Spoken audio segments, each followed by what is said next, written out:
All right, it actually finally happened. Server transfers at least sort of went through.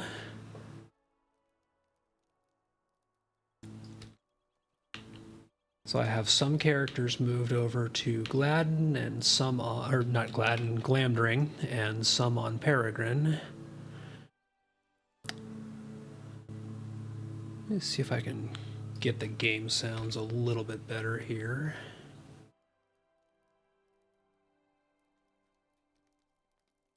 This does not look like the audio is going nicely, but we'll see how it goes. But one thing I've got to start doing is getting all of my various and sundry wallet items, particularly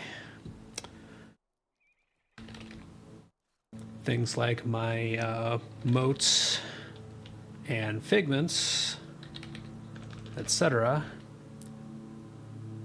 and embers, because I have none over on Glamdring.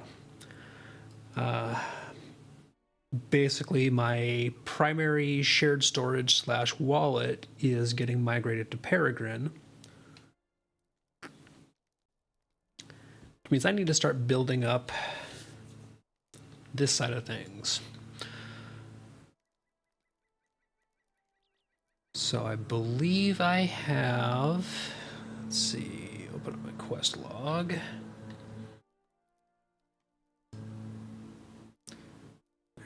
Fortunes, no shield isles.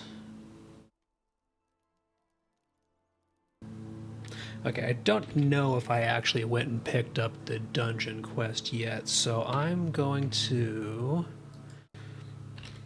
just take a quick jaunt out and see if I can get the Do 6 Dungeons quest grabbed, because that's going to be an easy start to building myself up some embers on this server.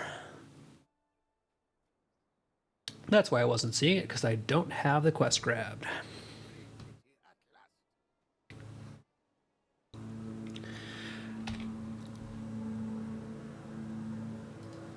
So to start with, I'm just going to knock out some quick Umbar dungeons in solo. We'll do arena first. Hey Sparrow, how's it going? Got your transfers underway over to Peregrine, I saw.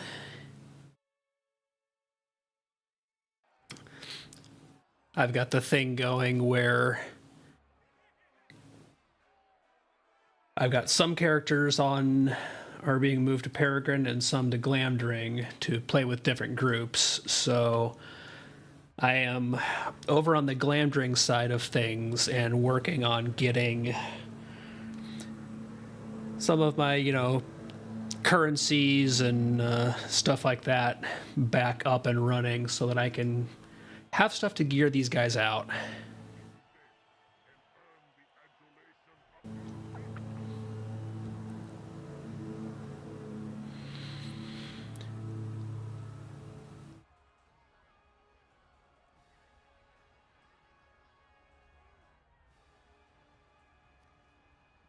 We'll see if I totally forgot to get my buffs going before combat.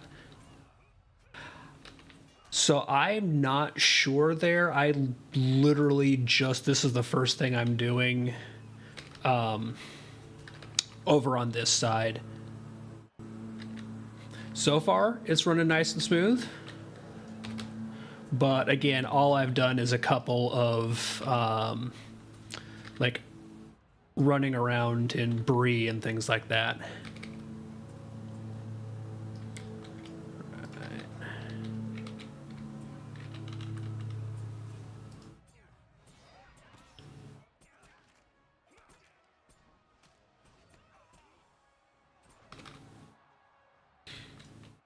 But that's also why I wanted to do a quick arena here, because oftentimes there are stutters during the waves that come through, so it won't be a bad test.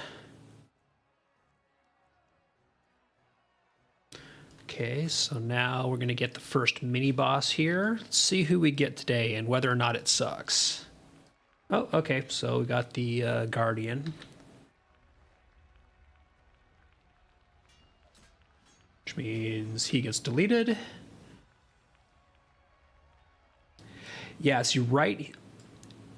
In that little spot there between killing the mini boss, the chest spawning, and being able to move to the chest and interact with it, on the 32-bit servers, that was a very common pain point as far as hitching goes.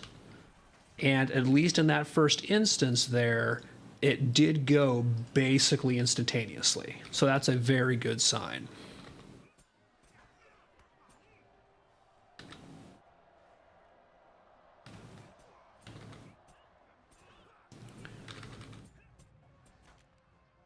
But after I do a couple of these, I'm also going to get a couple of delvings run just to see how that goes, because with all of the different effects and enemies that load into small zones there, that's also a really good indicator of how smoothly things are running.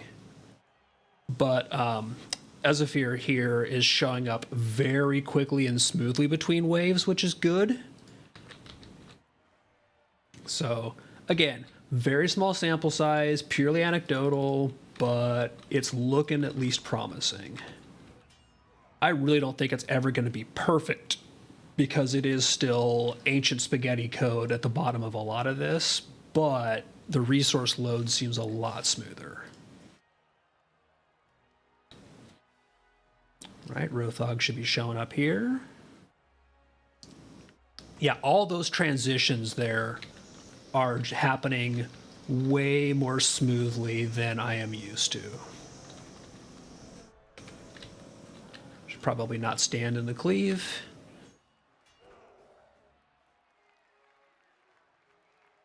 All right, there is one of 6 Umbar instances done. And basically there's a weekly repeatable quest you can do where doing 6 of these in the week gives you 1,000 of the embers, which are the level cap currency to buy gearboxes and things. So getting those built up. And so we tested that out. No, I am not stands in the cleave, although what I was able to do, because with the moving servers, you get like the ability to basically set yourself up for some character renames if you want by making an alt that has taken your name, so to speak, giving your now transferred character a free rename. So I was able to change this character to Stans with the surname In the Fire.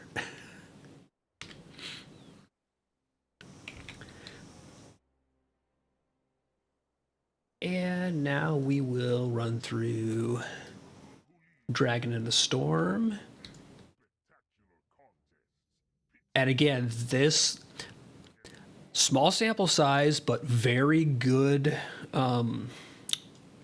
very good sign here is that as soon as I zoned into this dungeon, Rothog and what's his name here, his buddy, were already walking in and starting their little cutscene here. Whereas previously, I would have to step in, get to about here, and kind of wait for things to start loading in. So we're 2 for 2 on performance, looking a lot nicer.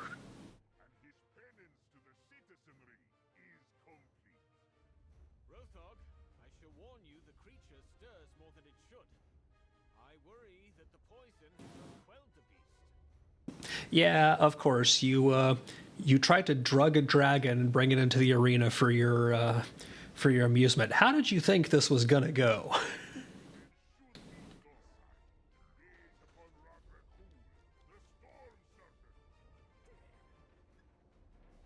And of course, the dragon is waking up.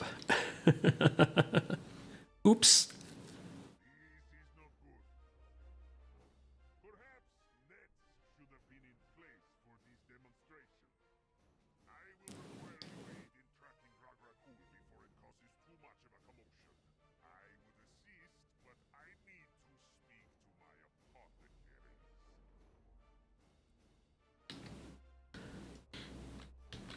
All right, get this knocked out here real quick.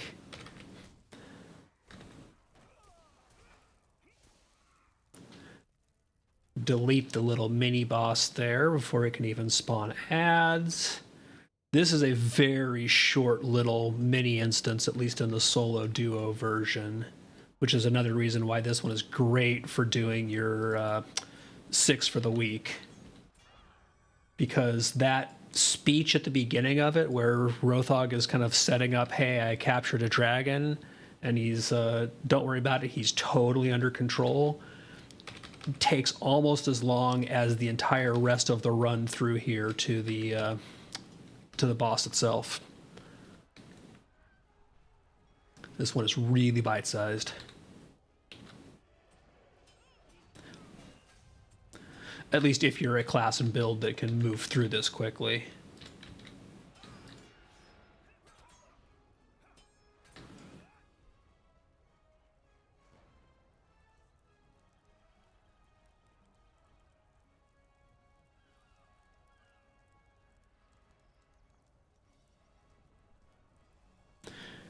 I'm literally left waiting for these guys to spawn.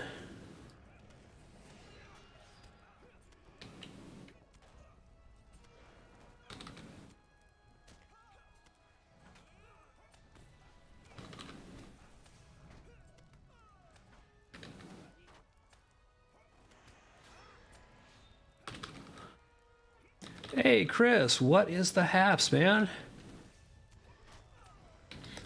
Sorry, I am just getting stuff dead here. You caught me mid-combat. Nah, things are good. I got my first round of characters that got transferred over to the Glamdring server, which is where I moved, kind of moved a couple people to play over here. So I'm starting the process of getting built back up like embers and moats and things like that, because they didn't get the shared storage coming from Landy. That's all going to Peregrine.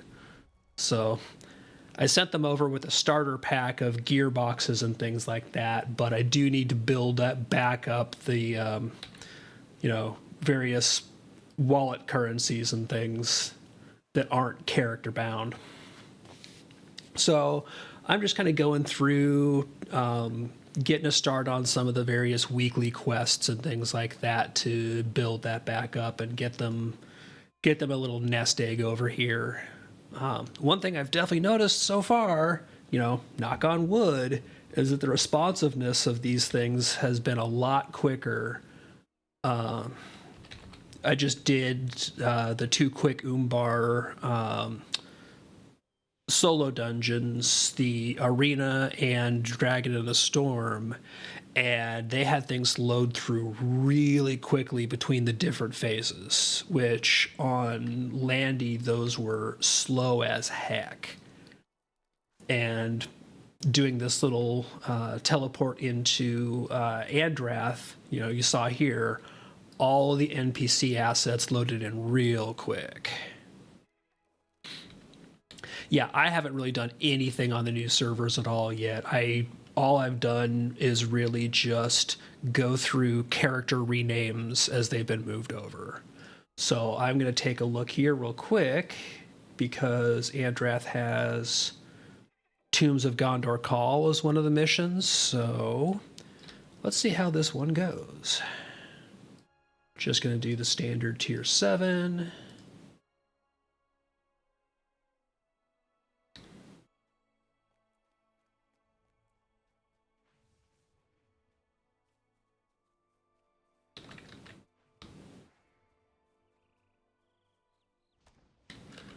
And everything is moving nice and smooth. What I'm watching for here is because on the running delvings, you get a lot of different ground effects as well as just the NPCs, malices and things like that they have. So this is a great spot where you can look for those like little micro stutters that the 32-bit servers would always have. And so far, we've had a few ground effects go off. Oh, there was one right there. So definitely not perfection. I also still don't know if that's just purely my PC or the server itself. But they also were kind of almost blink and you miss at stutters, so that's good.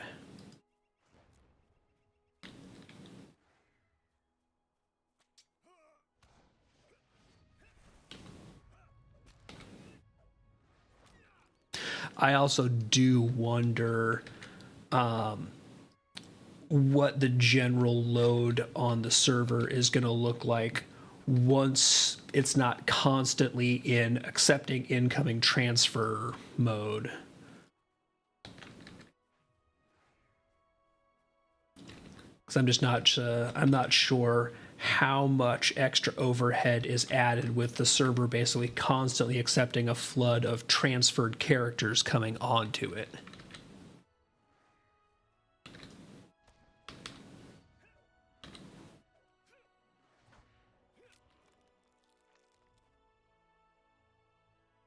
So we'll see how that plays out over time too.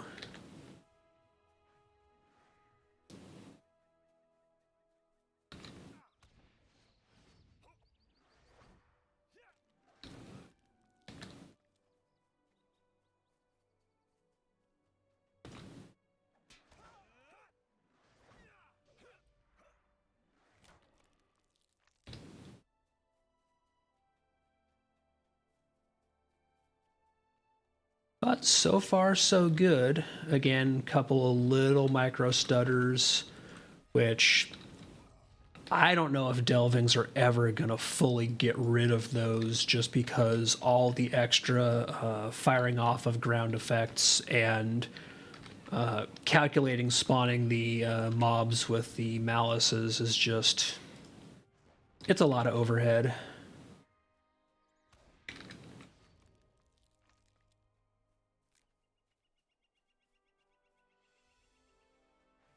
But even if how it's gone so far today is the best it gets and there's no more smoothing once everything is all the way played out, that is still way the heck better than what it has been.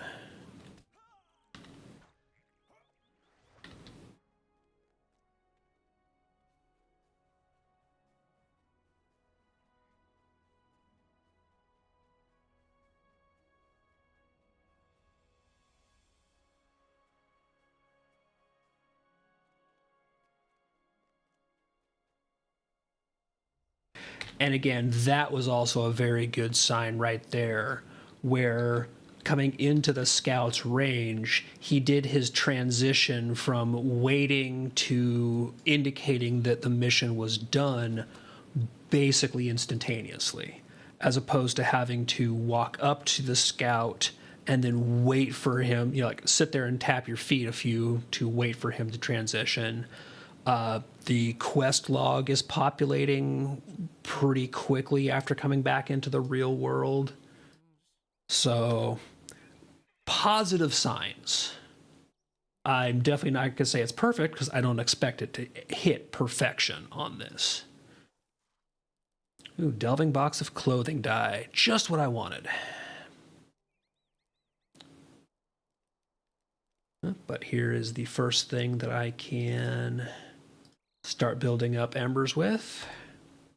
I'm now up to 100 embers. Wee.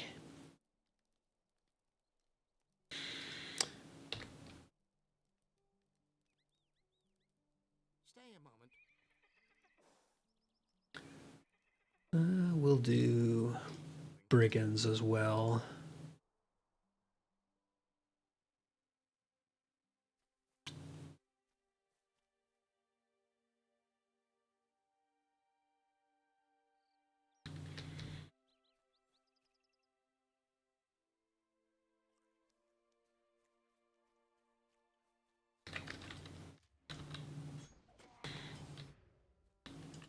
And another positive there is that this sentry right here, the kind of solo guy at the beginning of the Brigands mission out here, typically you had to kind of come walk and stand on top of his spawn point and wait a couple seconds for him to spawn into the world. He was there basically immediately and already shooting as I was walking up. So another positive sign.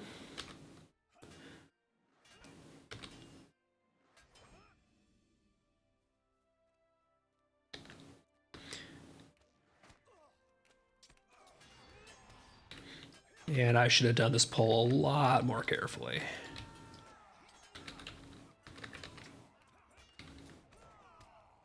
Yeah, that was just not paying any actual attention.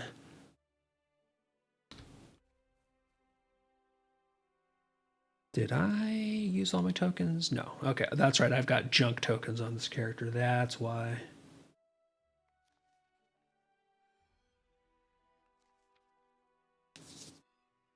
Okay, this time around, I will at least half-ass pay attention what I'm doing. In theory.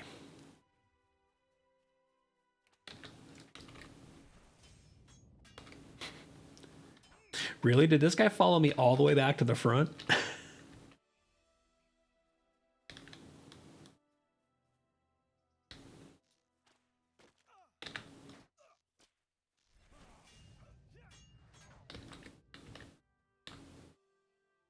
Come on, follow me around. Good sentry. Gotta take the sentry through the pillar dance there.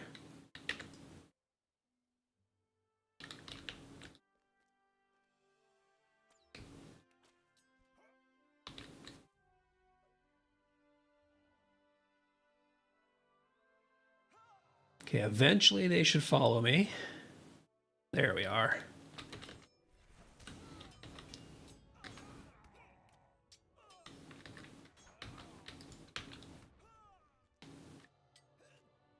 Ah, stupid knockouts.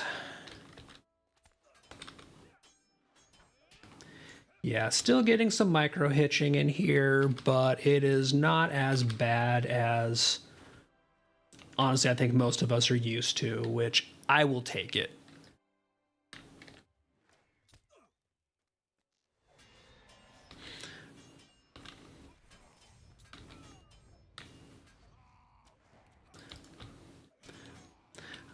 And obviously the thing we all would love to happen would be utter perfection, but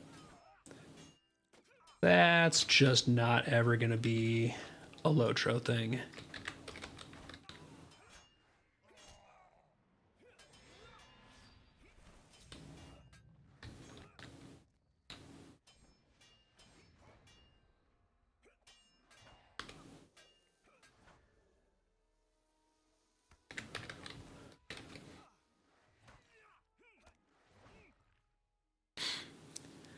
And of course, they were able to get infestation off, and Fear Nothing purged the crappy poison effect, not the actually annoying infestation.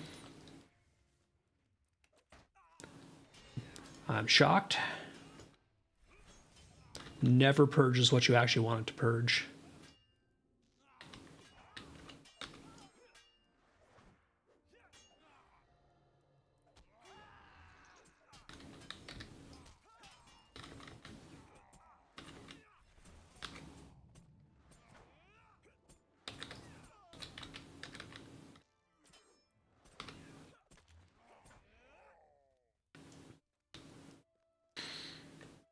Right, as expected, goes a little bit smoother when I don't just run in. And now here's zoning back into the Andrath camp, and definitely a little bit of delay there as everything populates in.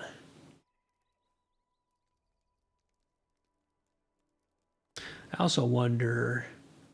Oh, yeah. Another thing I'm noticing is that looking at who's on and not anonymous on the world is it is already about 75 people higher on that number than the last time I looked. So I imagine that is also affecting things. Box of crafting materials, that doesn't suck.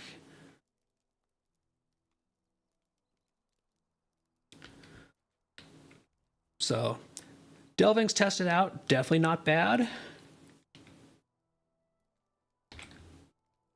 Not perfect by any stretch, but much quicker than they had been previously.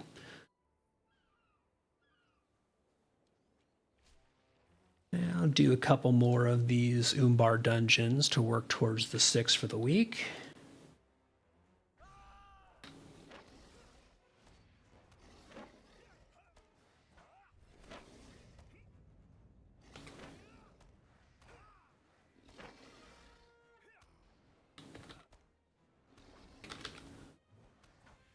And I'm going to be bad and just stand in the septic cloud because this is just the solo version and I can take it just fine. Yeah, this croc is... he is kind of nasty and bitey. In the regular group version of this dungeon, those septic clouds are something you really do have to watch for and move out of and such. Hey, Gondo, what's the haps, man? I am just basically testing things out on Glamdring here, seeing how things are running. Got a couple of my characters who are going to live over here transferred over, so I'm starting the process of building back up my embers and moats and all that.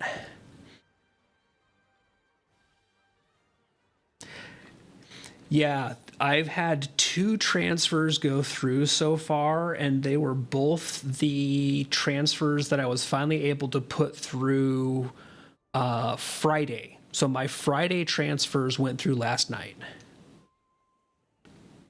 And that was, of course, when I was just doing basically a couple of characters onto each server to just initiate the process.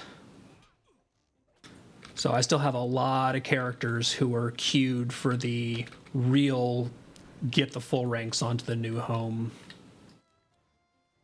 But it's progress.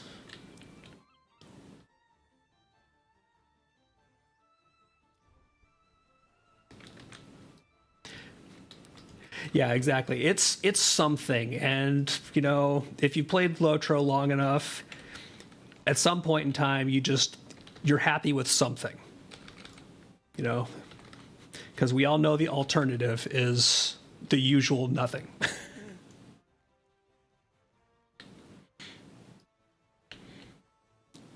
Run through here and do the nice little skip of this pack here, because if you hug the wall on the right, you just don't have to spawn that group there.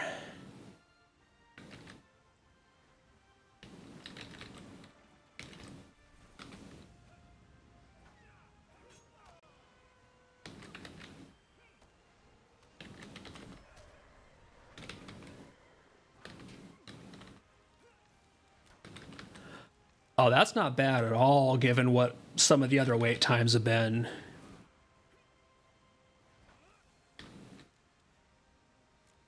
I mean, you know, it's wild because the transfers are very definitely not happening in a linear fashion. because I've seen people who transferred tons of characters, like the character count was high, and they initiated their transfer well after I put my first round in and had them done in under 2 days. And a lot of the rest of us are looking around going, I've been waiting for like 4 days now, or, however long it's been. So I do have a suspicion on that front. How old, so for the characters you transferred on the EU, how old were those characters? Like how long had they been? Oh, like hard crash to desktop deedlog crash or something else. So what I'm definitely wondering is if people whose transfers are going quickly, are they people who have characters that are primarily less than 3 or 4 years old? Yeah, that's what I'm strongly wondering, because my transfers off of Landreval have characters who are very old in the mix, like pre-Helm's Deep era old. So I do strongly wonder if that is a factor once your characters get into the queue, how much that gets affected. So Chris, I don't know if you caught the announcement that Sev put out yesterday or the day before, but in the upcoming patch, I want to say tomorrow, they're pulling back out the updated deed log to help resolve some of the crashing issues until they can re-examine it and see if they can fix that. So the full crash to desktop issues should be mitigated a bit after tomorrow.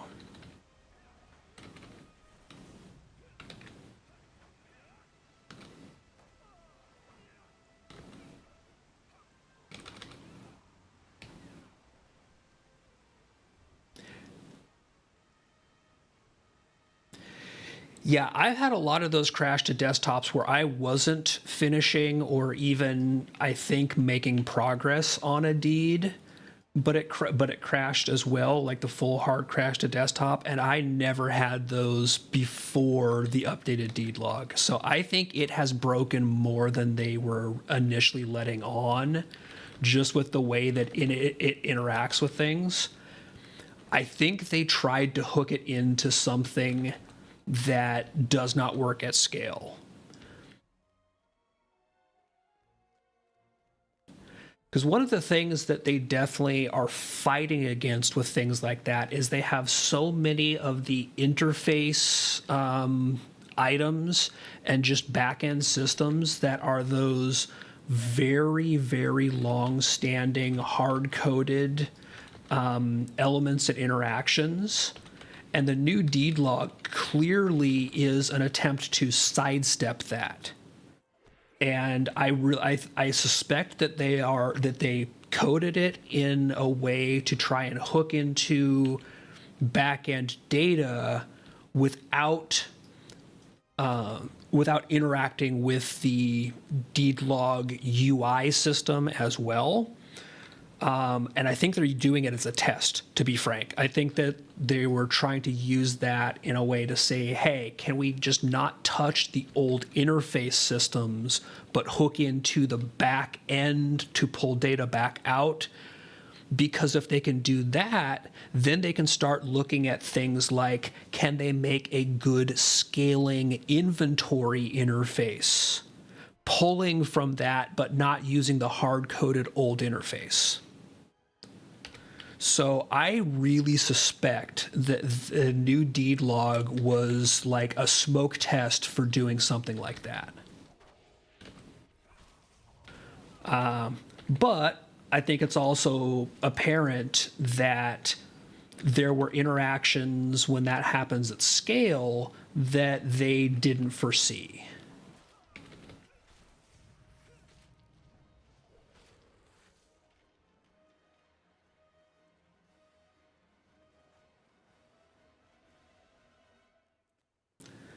Which is one of the reasons why, like, the crashing is frustrating, and there are people who do or don't like the visual layout of the new deed log. But I love that they're doing it because it shows that they are putting work into something that can be that updated system.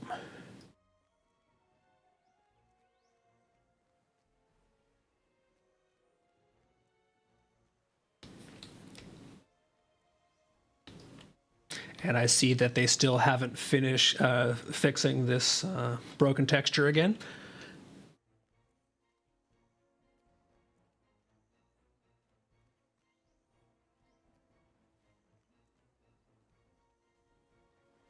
Yeah, I that's really my hope there is that it's frustrating in the short term, but I do really think that it is going to be good in the long term because it's them doing something that puts them closer to fixes for issues like that. I hate the fact that he goes green bar when he phases there. It's so annoying.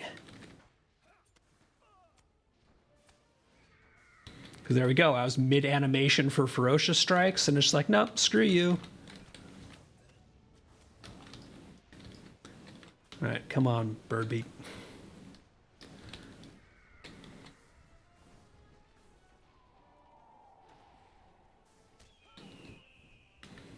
Sigh.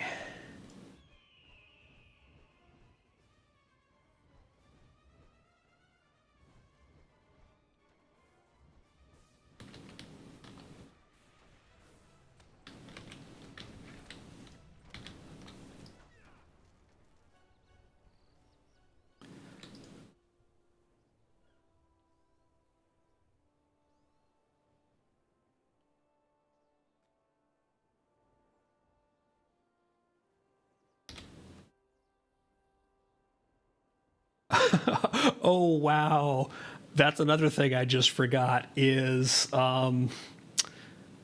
because technically this is a new server and a new everything. I don't have the loot boxes filtered.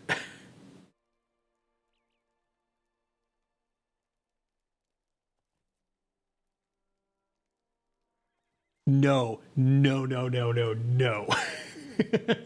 None of that nonsense.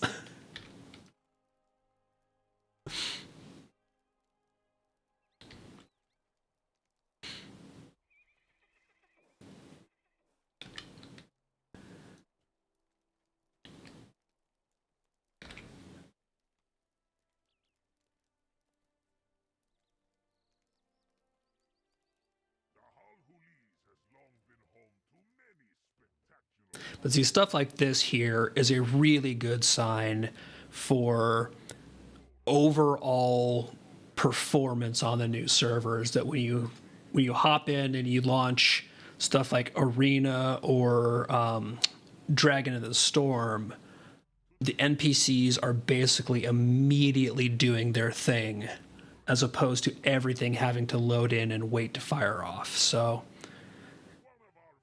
I am choosing to be optimistic about these, which for me is a feat in and of itself.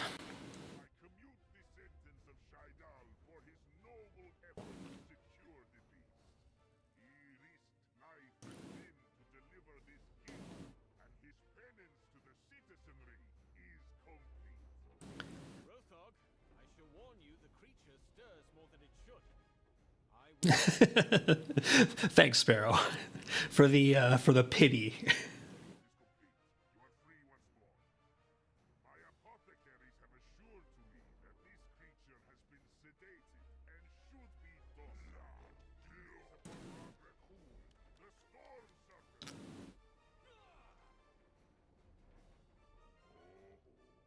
I also am really curious to see what it would be like if I were running these things with no plugins loaded, because I do wonder how much effect plugins have on some of the little micro stutters.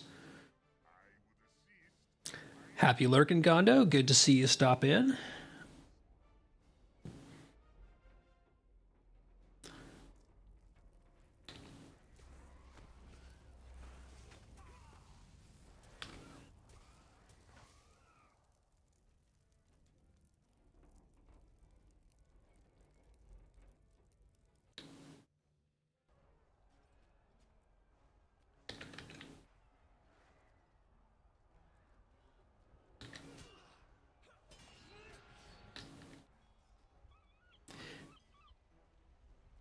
Yeah, Sparrow. See, I do strongly wonder how many of the little weirdnesses are because, like, you can see I run Titan bar, so I have all my stuff up at the top. I have buff bars showing my buffs and things like that. And actually, I do wonder because I do see a plugin that should be running. Where is plugin manager? Speaking of, where's my fervor display? There we go. Oh, because it's not set to auto load for the new character name. That's why. Duh. That would help. Characters renamed, so not everything auto loads the same. I really like my champion fervor display up here. Just having that quick, easy look at how many points I currently have to play with. But yeah, I might actually play around with just turning off some or all of the plugins on at least one character and just see what that does to overall responsiveness.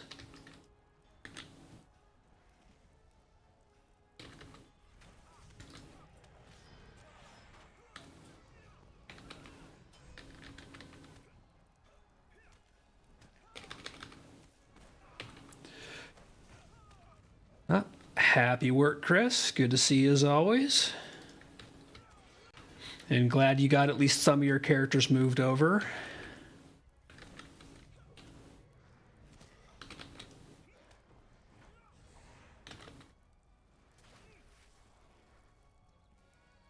Oh, that's right. Can't let that. All right, that gives me a nice 4 of 6 done on this weekly here. So making progress towards getting my first 1,000 embers on the new server.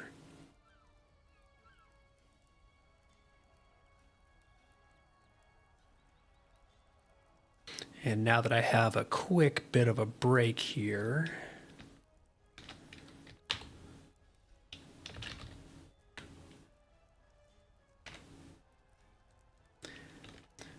should actually, you know, do the things.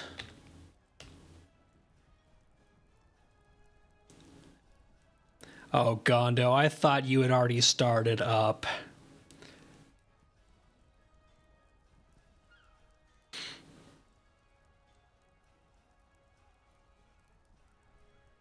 Boy, this is taking forever to... Oh, it's taking forever to leave because I didn't hit the button. For some reason, I see Gondo lurk in enough streams that I just assumed that he was also had started streaming himself.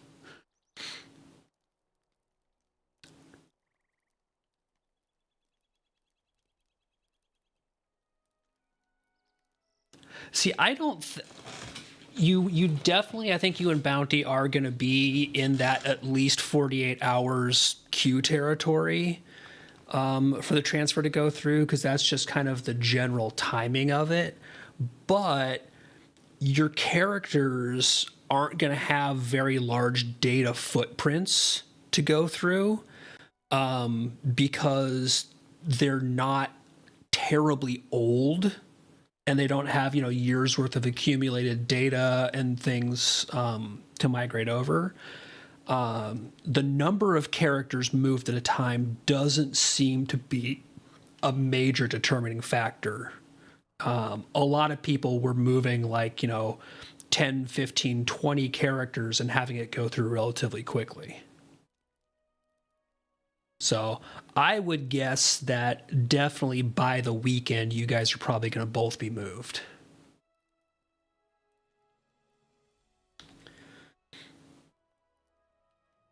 Okay, let's get rid of the loot box because I do not want that. But now that we got some progress there and we've done a bit of testing, I'm going to swap over and see if I can get a level or two on... I still have at least one character to rename because I brought over a hunter that I did not rename. Yeah, definitely, because I know you guys have characters over there, and also things like stuff in shared storage. So making sure you move the shared storage, because that's going to be all your like wallet and currency and things like that. Make sure to grab that and transfer it off as well, because I'll bet you guys have some stuff to move there.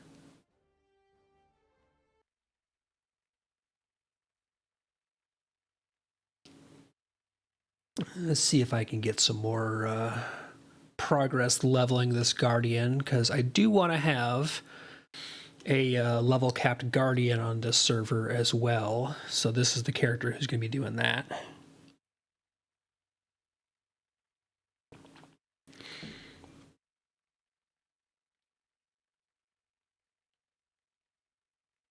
So right now I'm just kind of powering through the King's Gondor stuff.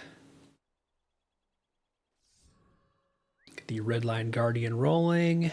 And let's see. Yes, so I'm looking for...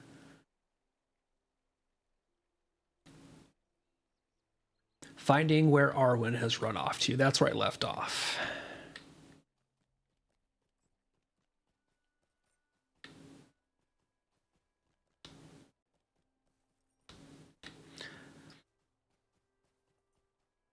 Yep, okay.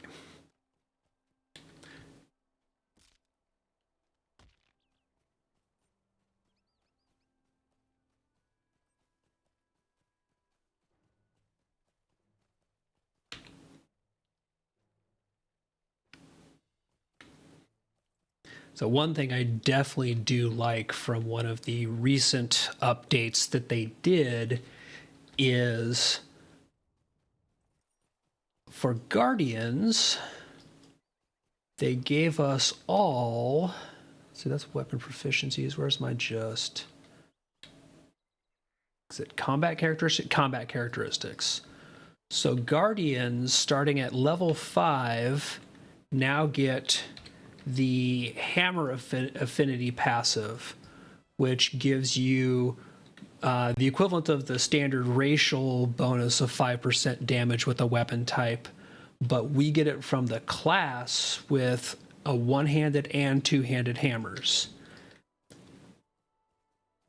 So not only does it let you free up a racial trait slot if you want to, but it makes hammers a viable option, at least for running around soloing on the Guardian with the two-handed hammers. So we can finally use something other than whatever your race has as a damage bonus, which is really a nice touch. Welcome in, Athena. Thanks for the follow. Just cruising around on some Lotro on one of the new servers today.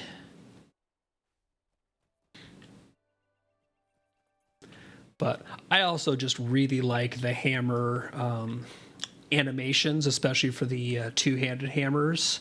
So being able to use two-handed hammers on your Guardian and not be losing that 5% base damage bonus is just really nice.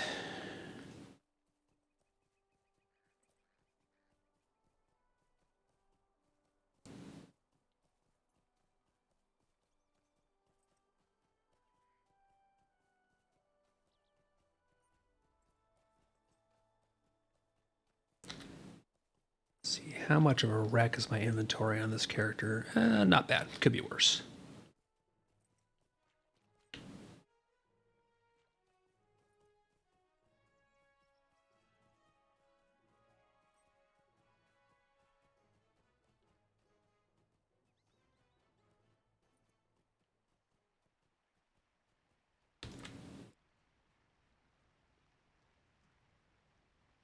And I am going to more or less be speeding through the quest text on these because I have done these both on and off stream many times. So this is much more just going through to level through it as opposed to doing it for story. Oh, there we go. Level 143. Nice, nice.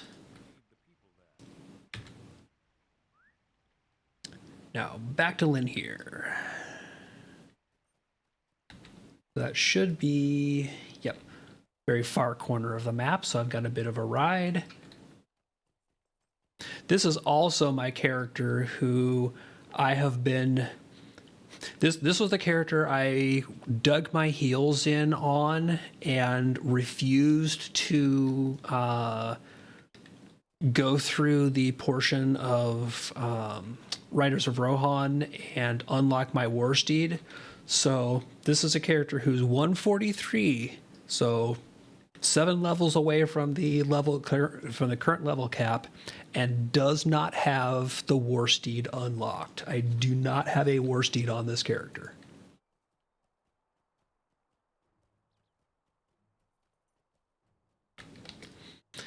And every once in a while, that actually does backfire on me with, you know, these long Gondor and King's Gondor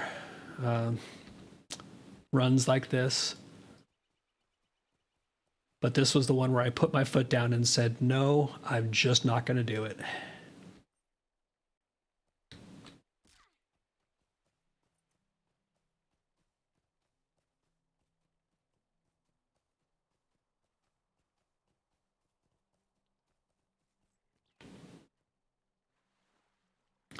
So the War Steed unlock, man, I'm trying to think that. I want to say in the early 80s is when that comes in, maybe late 70s, early 80s range, because it's after Rise of Isengard, which is the 70s.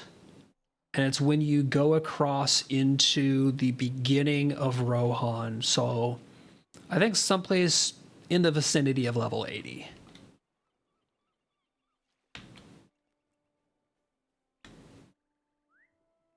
Oh, this bandit. Picked the wrong place to spawn and walk in.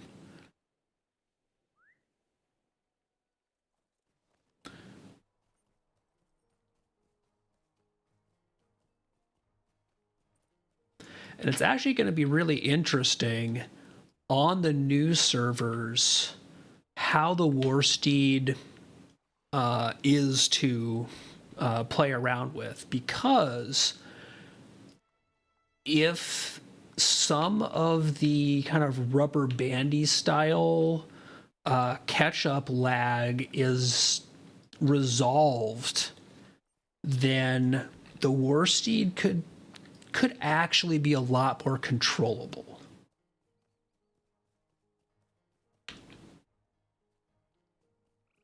I still like them for basically nothing other than long, more or less straight line travel, because their top speed is so much higher than a regular mount. But they could be potentially actually useful if the performance really does end up being there to back them up. Okay, 6 pests, and check in with our 3 citizens for their concerns. One of them is concerned about pests. I think one of them is concerned about suspicious characters, if I remember right.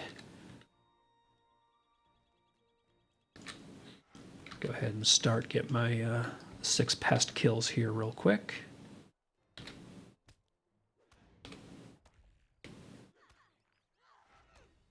Yes, I just really like the Warhammer animations, so I'm really glad that we get to use those without taking a massive loss on damage for Guardians. The passive of the Warhammer still kinda sucks, to be honest. The passive ability, like swords, give you the 1% parry, which is just awesome. Warhammers have a chance to reduce the enemy's evade chance by 1%. So it's an on proc that's just not great. But hammers are still cool.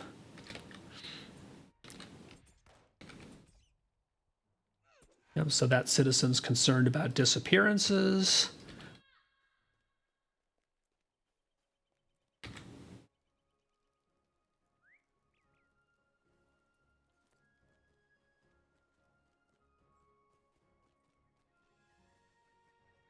Stands with hammers. And then still to this day, one of my favorite things is this citizen's concern. When you check in with him and see what his concern is, he's not really worried about anything. He's just lonely.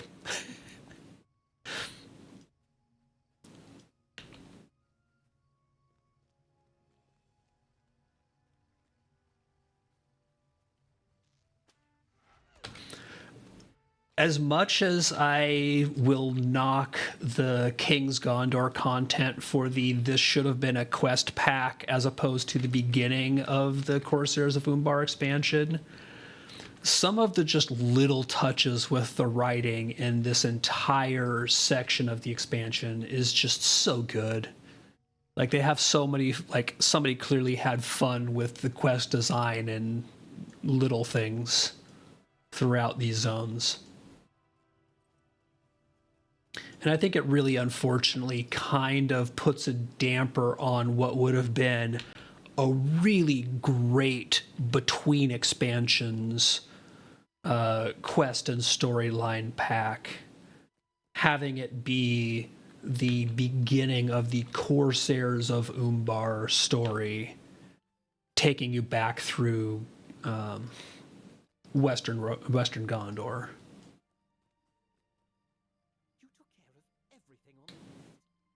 All right, so now we're off to the lighthouse, and I think that is in the next zone. Yeah, so we're going through Lynn here and then over to the lighthouse, which I don't believe I have a travel point to, so it's going to be another horse ride. Oh, that reminds me, though. Do I have food that I can pull out and use for this character? I do. So I did transfer over and make some consumables. So I want to take advantage of that.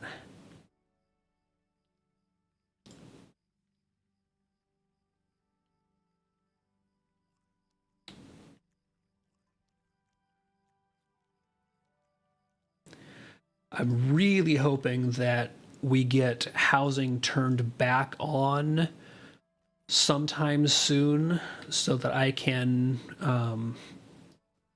get the kin a house on Peregrine again, but also get personal housing on both, because what I plan to do on Glamdring here, just like I had on Landy, is I want to get a house where I can have the ingredient crates set out so I can start stockpiling the universal ingredient crates, because those universal ingredient packs that you can use just for general crafting purposes are so good, especially when you need to craft large chunks of consumables. But I do not have them over here. Yeah, so what I did, and you can kind of see it here in the shared storage, is I crafted a lot of just general food and hope tokens and stuck them on one of the characters I was transferring over and moved them into shared storage, so that while I'm building that back up, I at least have some pre-made consumables ready to go. Because cooked food and things like that is absolutely underrated by a lot of people. Because obviously these are the high level but general, like, not, no rarity foods. And you can see that, like, the fish platter, the general cooked food, gives an absolute ton of regen stats. So the, like, regenning up between fights is so much faster with the cooked food. And my stat food here is giving me 12,000 resistance plus a couple of 2% on top, and then 1,257 might, where my current might is 11,158. So that is a big, big bump just from making sure you're using your consumables.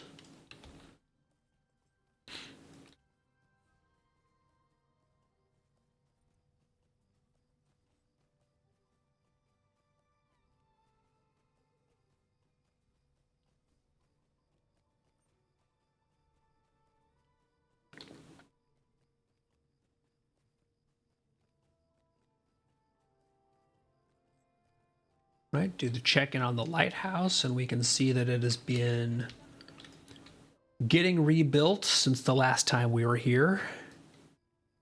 The last time we were here, this was totally ruined, and now they've got all the scaffolding up and they're working on it. But gonna go check in with Kaibar up here.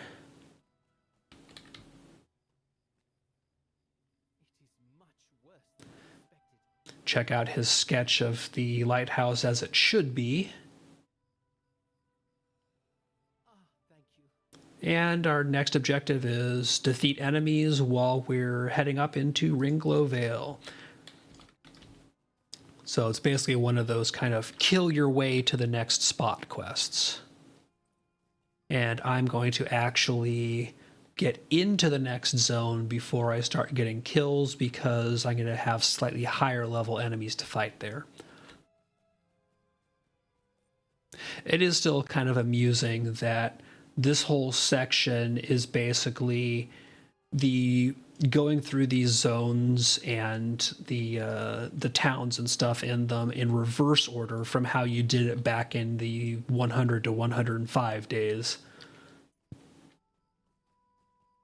Is that we're starting in the other side of the Western Gondor map and going in the opposite direction now that we're in King's Gondor, and ending up going through Dol Amroth and back.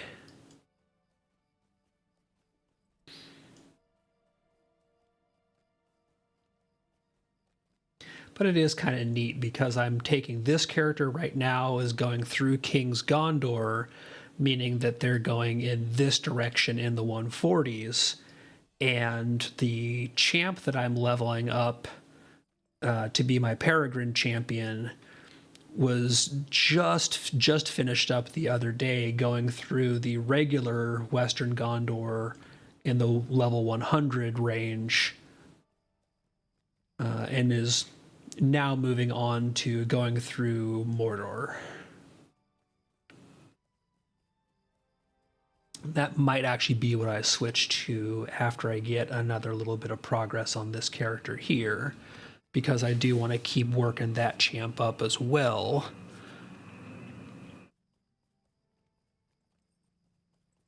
Because ultimately I do want to make sure that I have a level capped Guardian over here on Glamdring and a level capped champion to start gearing up and working on Peregrine.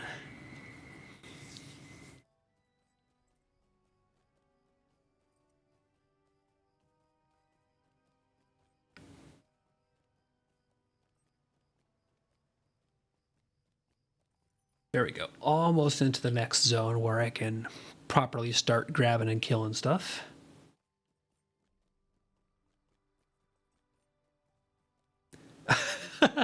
Did that come through? Yes, that was a plane overhead.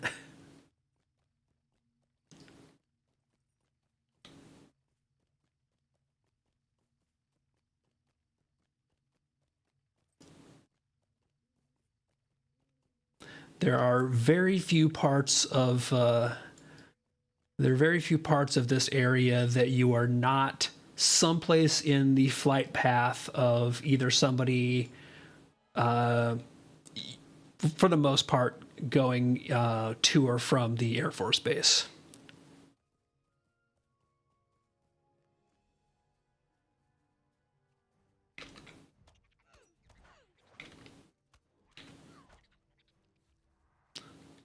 I'd start getting Spider Slayer going on these guys. Yeah, there's a small airport here, but it's not really very heavily used. What we have nearby that accounts for most of the air traffic around here is a major Air Force base. So they run the big bombers and stuff out of it when they're flying them around.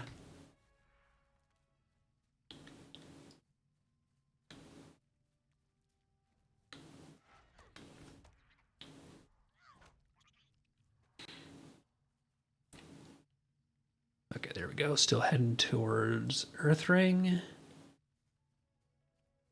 I think I must have just hit a spider dead zone here.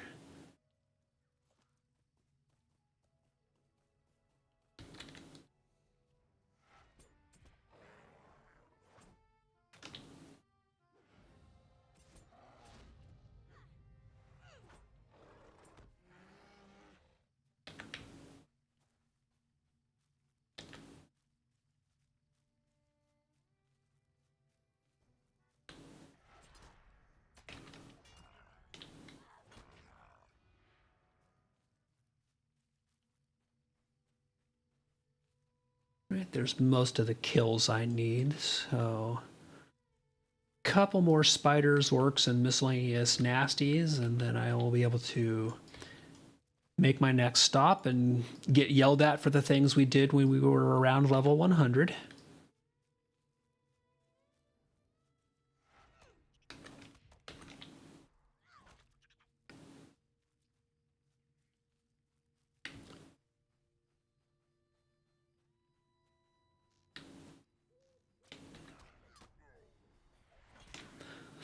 Okay, there's my 10 enemies, so off we go towards Earthring, where surely we will be welcomed with open arms after the last time we were here.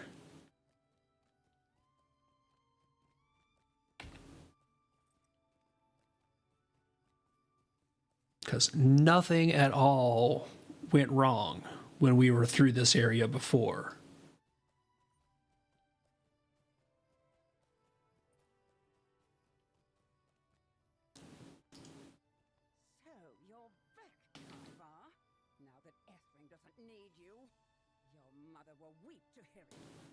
So yeah, she's happy to see us.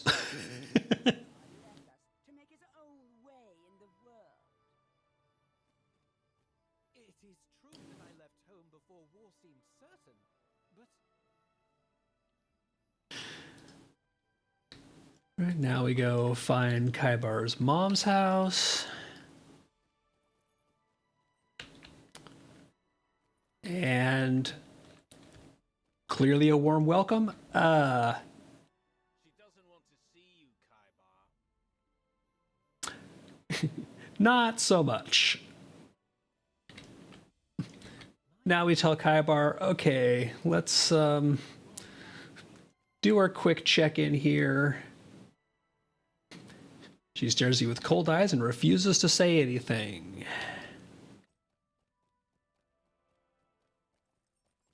And where's our next citizen? She glares at you suspiciously. And then one more.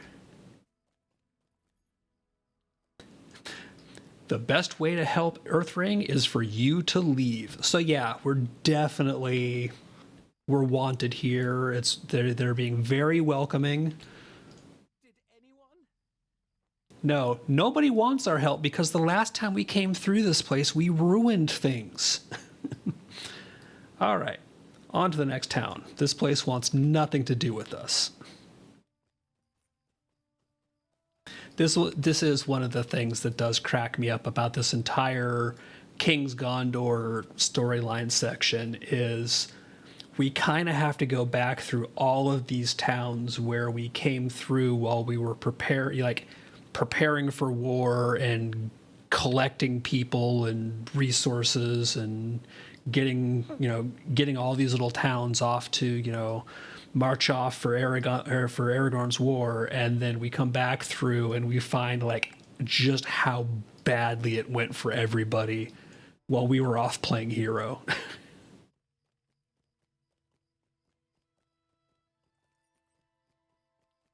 So very few of these people are legitimately happy to see us as we're coming back through after all that happened.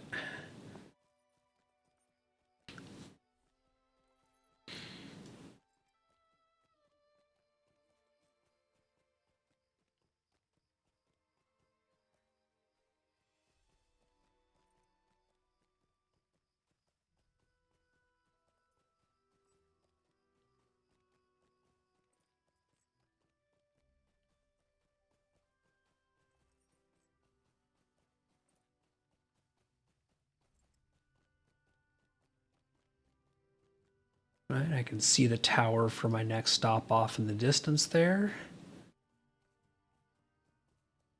And I'm not really going to do any of these kind of side quests in this area here or in these stops because I'm still ahead of the level curve, so I'm just going to work and keep progressing the main storyline quest and going through.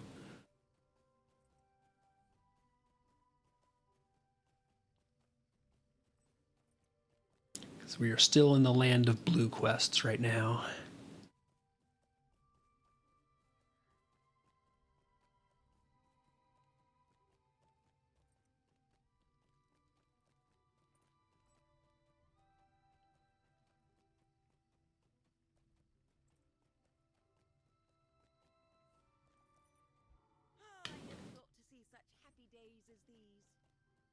Okay, stable master grabbed. Now I need to stop by. Even though it says travel to the entrance, what it actually means, as I recall, is. There we go. Gotta get this little crossroad here.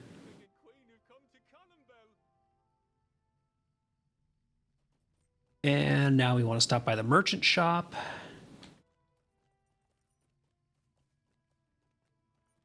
And somebody here is actually glad to see us, and that's because they want to make money from the king and queen coming through.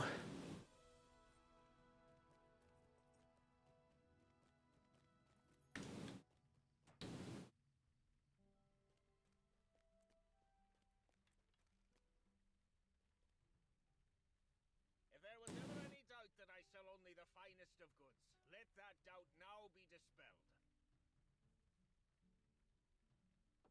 When I awoke this morning, I did not think I could Right, check in with Arwen, who confirms that no, we did not promise to make this guy our official merchant, but whatever. How were your travels? Were you able to help the folk of Dora and Erniel and the Ringlow? Break the news to King Elisar that no, it's not all sunshine and roses out there. And because we're not side questing, we're just going to keep on going and hit the entrance to Dol Amroth.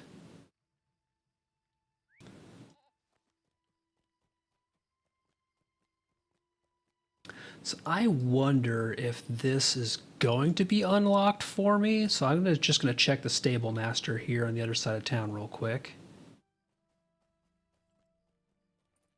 Because DA might be one of those travel destinations that's auto unlocked to travel to. It might not. So I would like it if I could just grab the quick horse there. It'd be nice. No such luck. Oh well.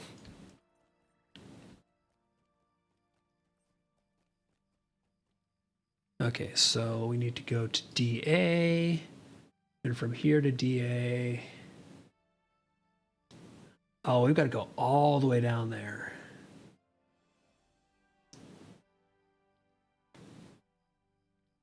That's right. I keep forgetting how far north this spot is. Okay.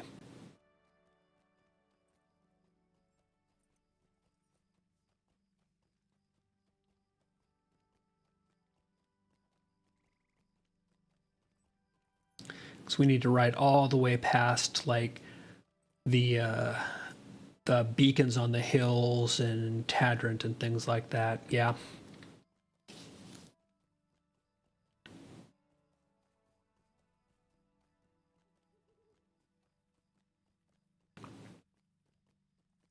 And again, these are the kinds of travels where the war steed would be nice.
Oops, it's my turn.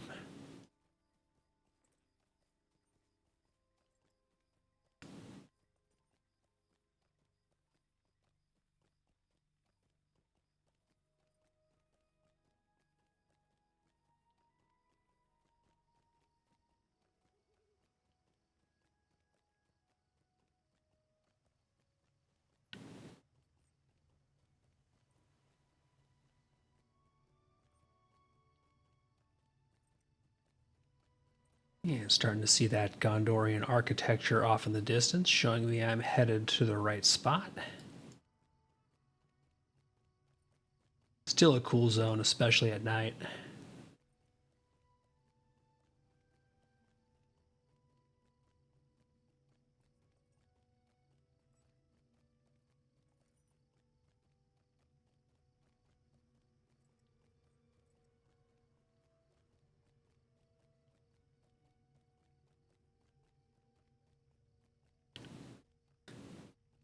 Now let's see. Does Tadrant have a stable master in King's Gondor?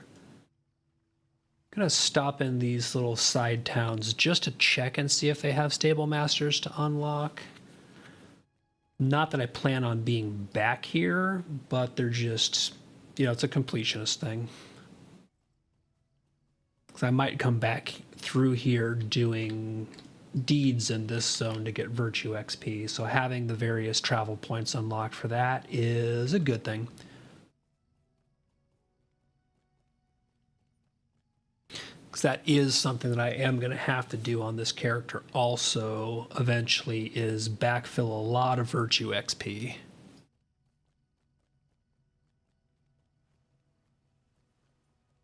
Because definitely they are not so hot. They're not terrible, but they're some 40s and then some stuff that's still down in the 20s.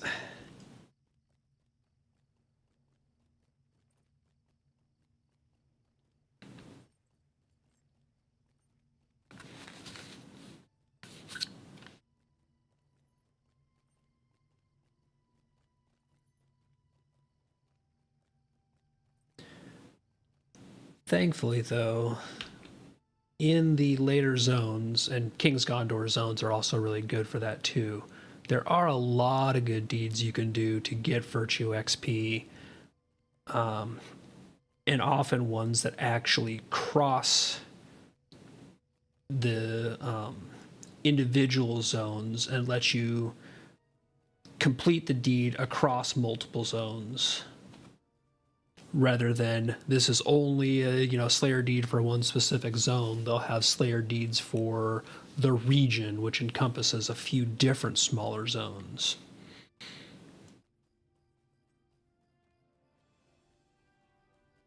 So it won't be terribly bad to go back and get some virtue XP by deeding in King's Gondor. I just am not doing it right now because I want to get this character to the level cap first so that I can properly gear her out.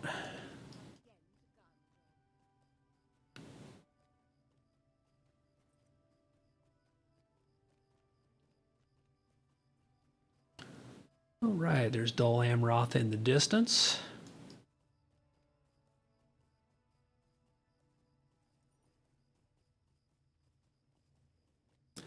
Still might be my favorite in-game city. Like, I have the strong fondness for Bree. 21st Hall in Moria is cool because it was so neat for the time, but Dol Amroth still might be my favorite in-game city.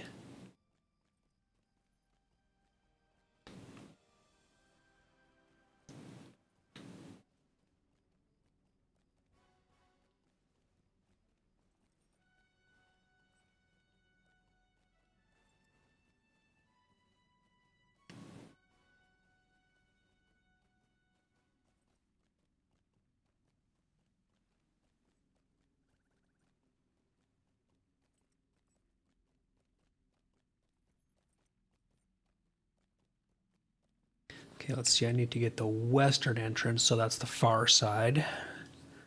I can't take the close by gate.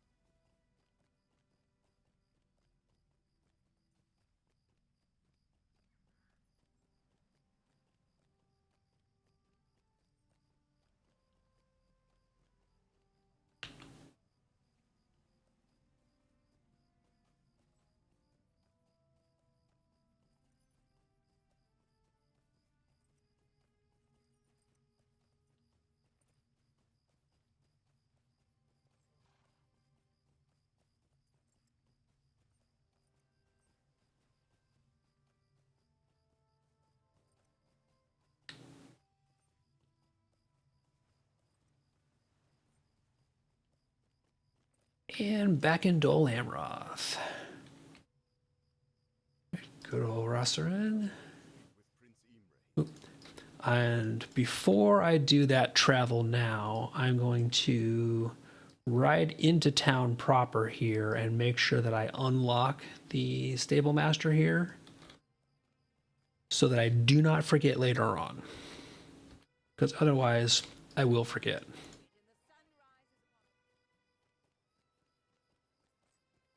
There we go. Now we can meet with the prince.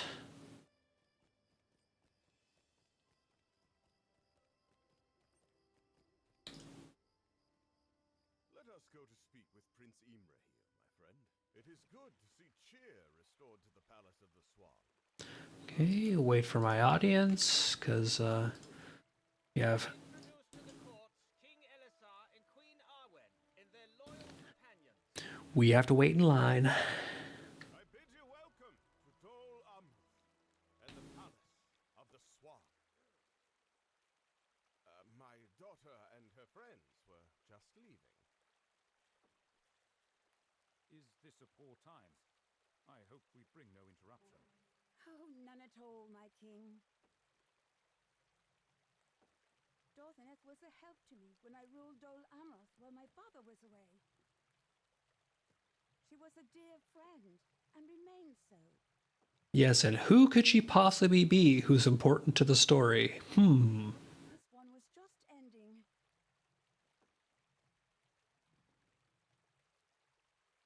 I pray you will stay a little longer, leader of the Glamdring. I had hoped to speak with you as well. I still, as a even a minor lore nerd, I love the reveal we get in this. Could not keep them waiting.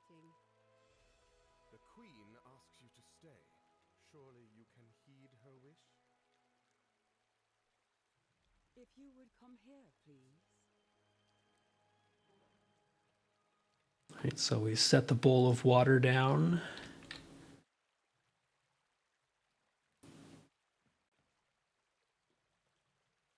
I do not understand what this means, my queen. This is water from the river Gilrine, which flows out of the White Mountains. You know this water, Dorthaneth, for you drowsed long beside it and came to sorrow. What does she mean? This cruelty is unbecoming of you, Queen of Gondor. I seek not to be cruel. But there are two hearts to be mended here, not just one. Will you not do your part, Nimrodel?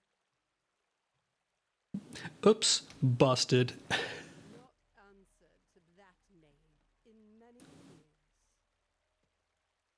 Maybe so, but there is one here who remembers it.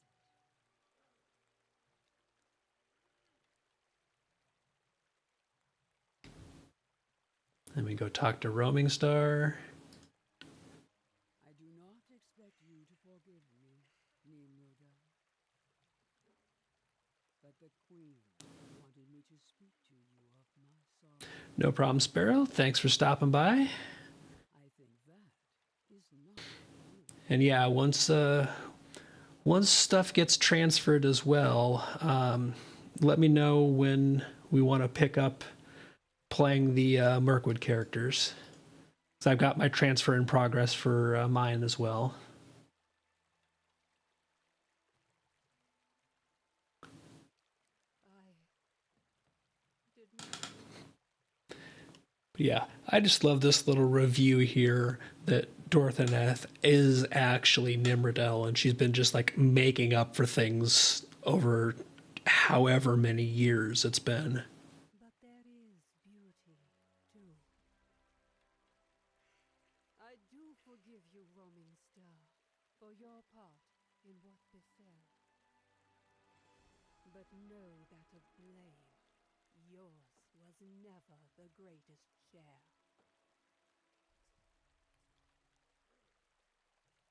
And we finish up that little story interlude.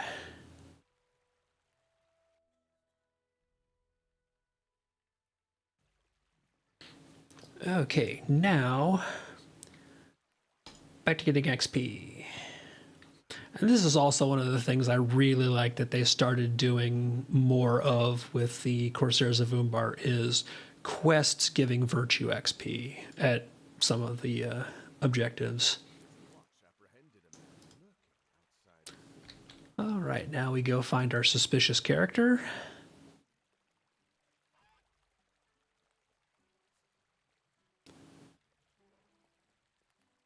Because we're getting the band back together.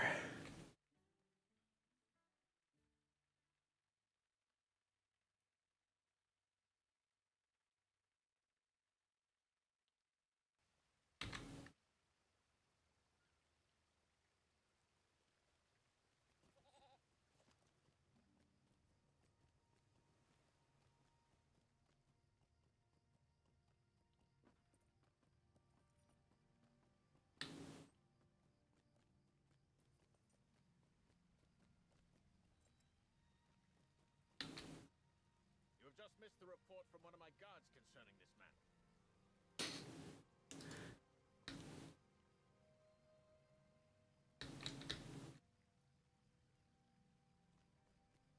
Okay, so find the guard who was keeping an eye on J-Jax, because surely he's been doing a great job and has not at all lost track of his prisoner or his charge. Whoops, you lost J-Jax. I don't know how he gave me the slip. He gave you a slip because he's a Corsair, and he's sneaky.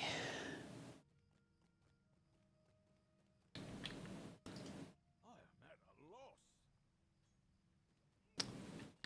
Right, follow the bird call that we're hearing in the distance. And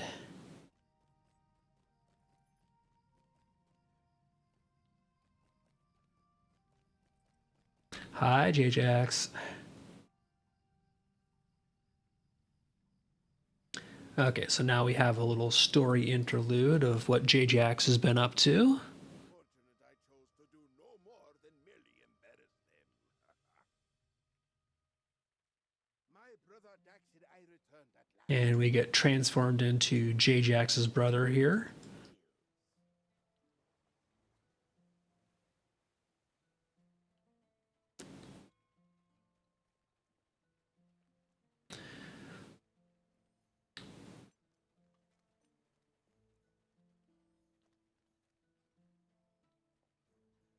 So, slightly different look from the Elf Guardian I've been playing. But hey.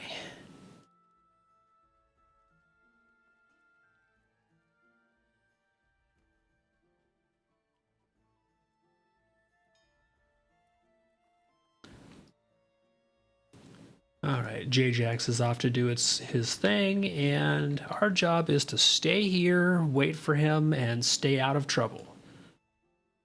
What could possibly go wrong?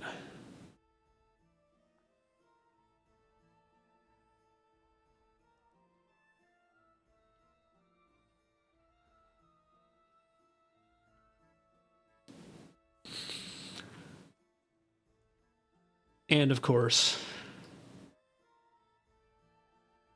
somebody saw us.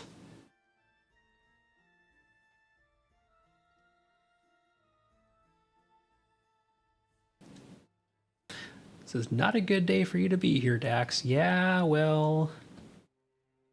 Oh. It's a familiar looking dwarf. We've seen a sketch of him before. Oops.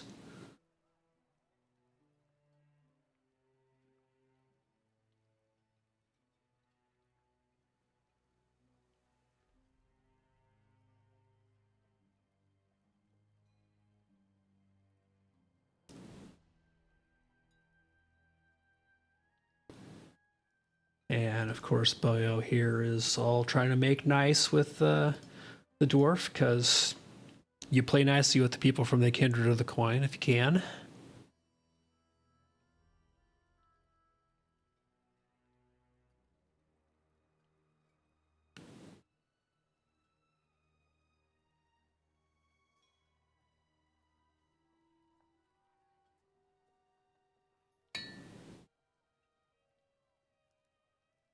Who's your friend here? Nobody. I'm nobody. Don't mind me.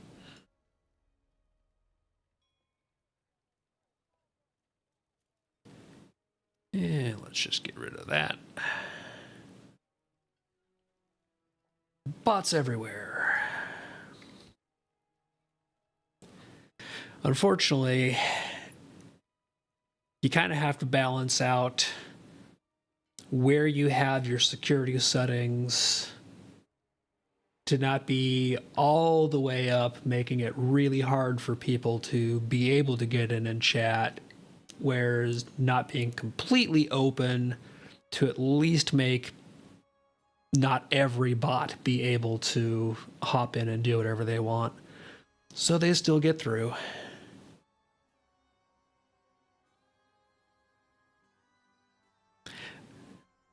I really do kind of wonder some days where it's just like, are the bots not targeting intelligently? Like, why are you coming here?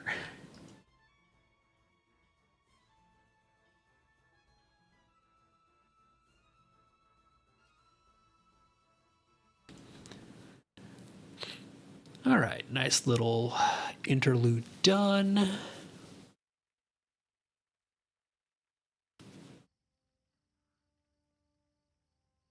And check back in with Prince Imra here. Allowed us to escape. But if good fortune permitted it, ill fortune was. That's not the direction I want to ride off. That would be jumping off the cliff into the water, and that's probably not a good thing.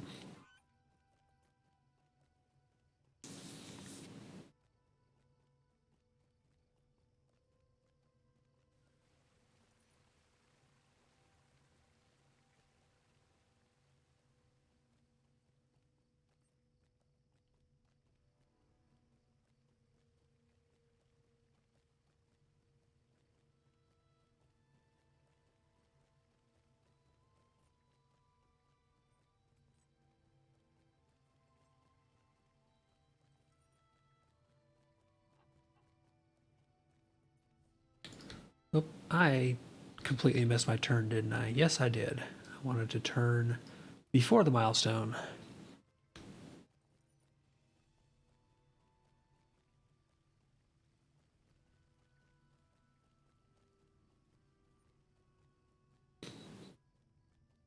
I know my way around this city, I promise.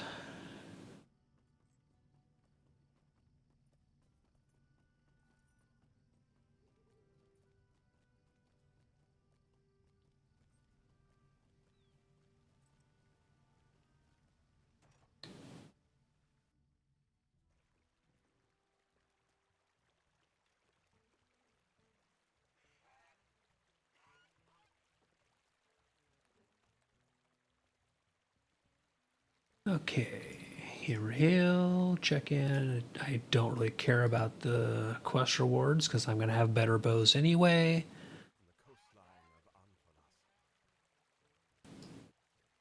Okay, talk to the captain. Captain is not thrilled about working with J-Jax. Tell this weepy old sailor that I was not involved with the burning of his precious ship. Silence! I will allow no fighting in the palace of the Swan. No fighting in the war room. Words, Prince Imrahil. I cannot heed the warning. The prince wants to know where I am going. Right? J-Jax is fucking off. Watch that one carefully if your paths cross again. If I Oh, come on. J-Jax is perfectly trustworthy. it remains threatened. I understand Prince Imrahil's concerns. Let this, then, be the compromise. All right, so next we have the option of either killing a bunch of bad guys or checking in with specific towns on our way to Blackroot Vale. So more than likely what I'm going to end up doing is just getting kills as I go from point A to point B to satisfy that quest requirement.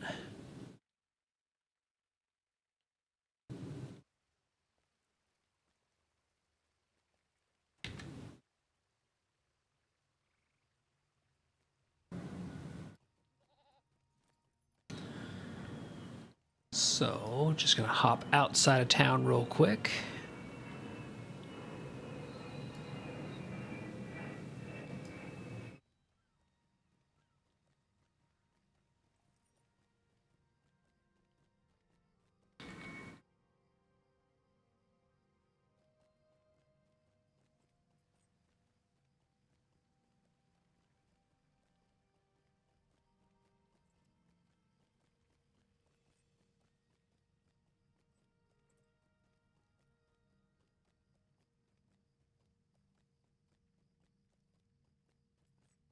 And to get where we're going next, it's going to be basically back the way we came and then to the north.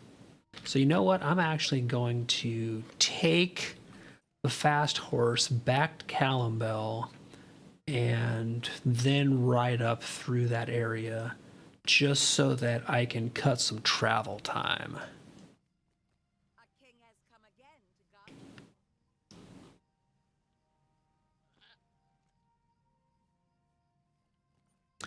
That way I'm already starting as close to my end goal as I can, and I will just basically get my mob kills on the way from point A to point B from here.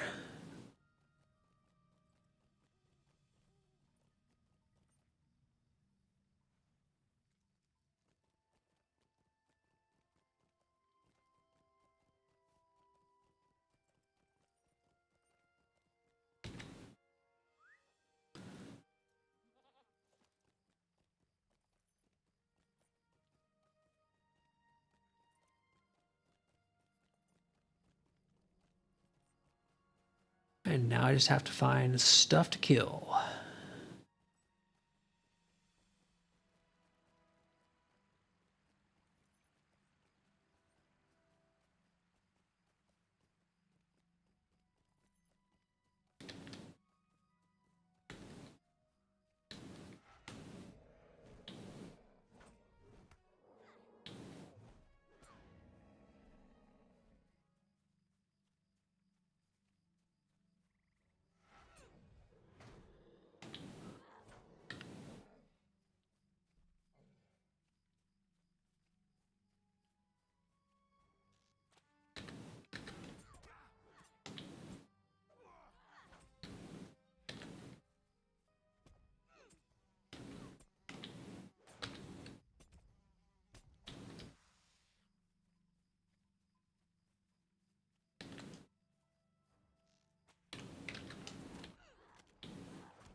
And thankfully, got a nice little pack of stuff all around here.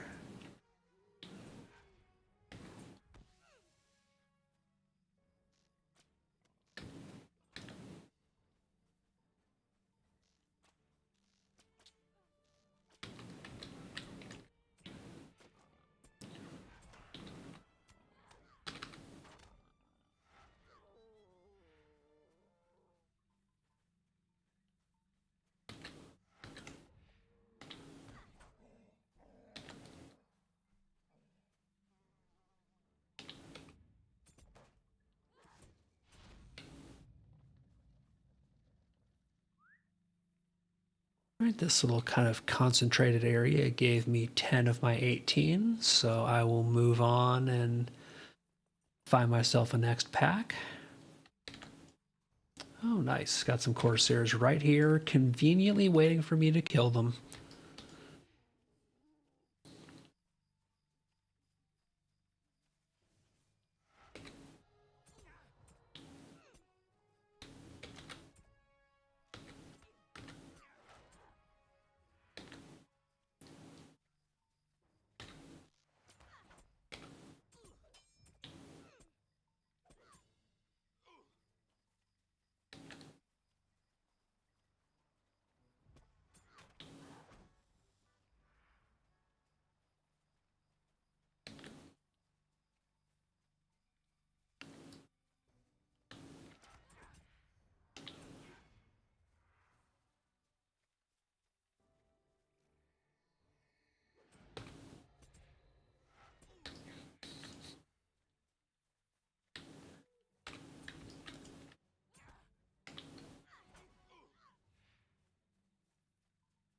Right, and one of these Aurochs should be the last one I need. Actually, I'm going to leave them alone because I'd rather just kill a Corsair than a cow that's minding its own business.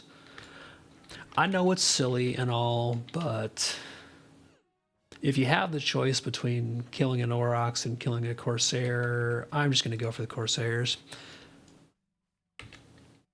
Okay, that's all of these objectives down.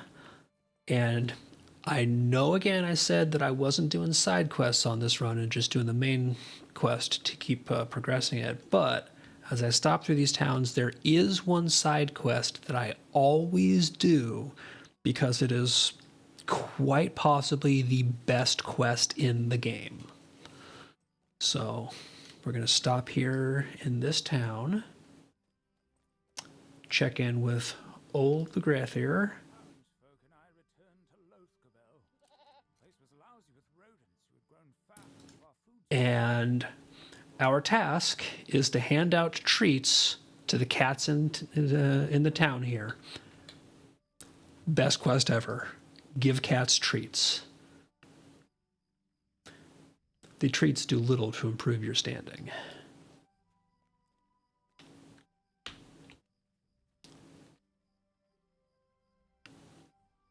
By not acknowledging you, this cat offers wisdom.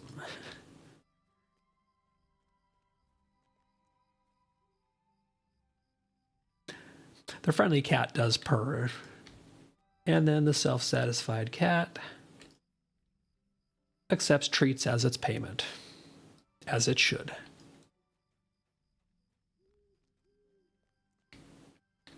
Thank you. Oh, how I wish those Their fur looks so soft and fluffy. Poor guy, he loves the cats and the cats just want nothing to do with him. But even when I'm basically doing the do no side quest, just do the main quest, etc. runs through here, I always stop and do this quest.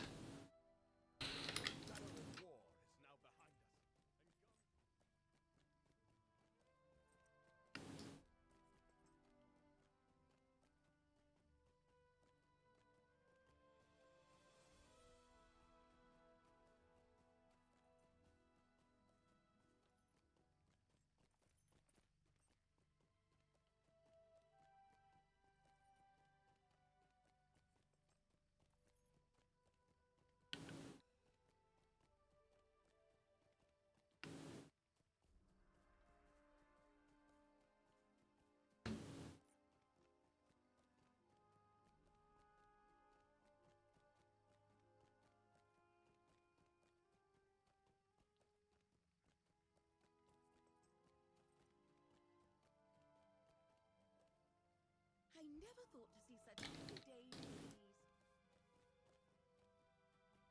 Right, this should be the last major stop until the next quest objective. So we're going to go to the base of the hill of Eric. And that's where we had all the ghosty boys on our way through this area before.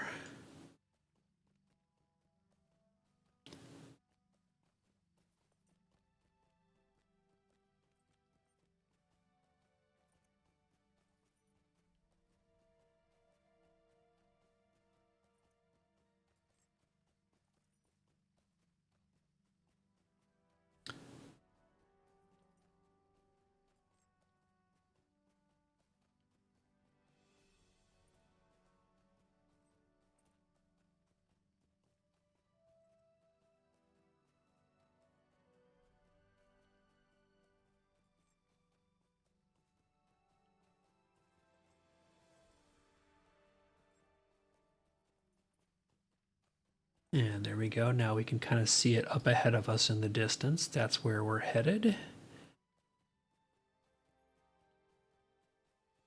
We can't see the stone on top of the hill yet, but it's there, I promise.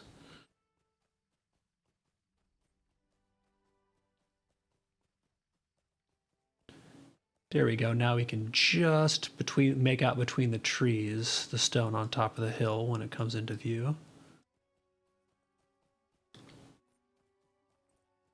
Right up top there, that's the Stone of Eric. And not stopping for your side quest. We are just going to the base of the hill. Thankfully, though, we are back to the point where the main story has gone back from blue to white, so we're catching up level-wise.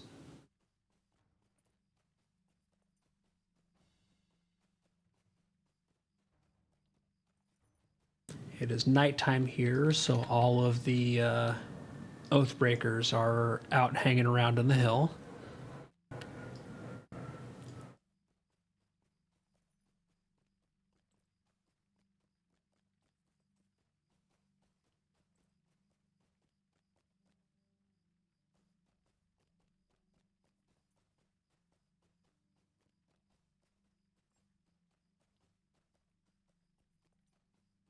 And here we go. Here's Legolas, Gimli, and Kaibar.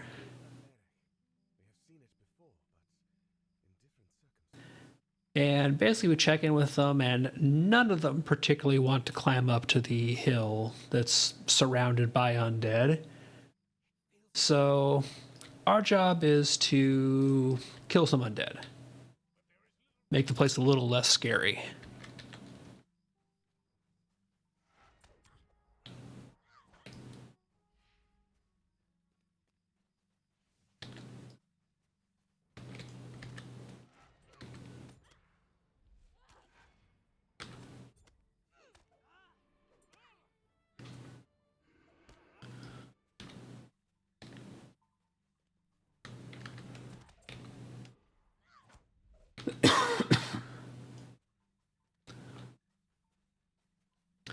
And if you're not getting to this zone and doing the quest when it happens to be nighttime around the zone, because night in the zone is the only time where the undead here spawn at this hill, you can head up basically right outside the Pass of the Dead, and there will always be undead hanging around there.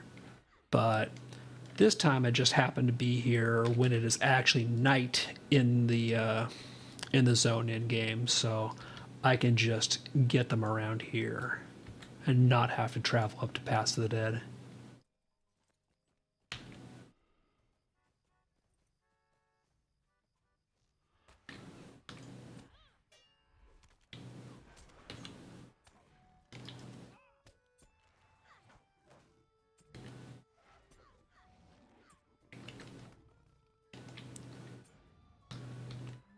Give me 3 more undead, and then we'll be good to go.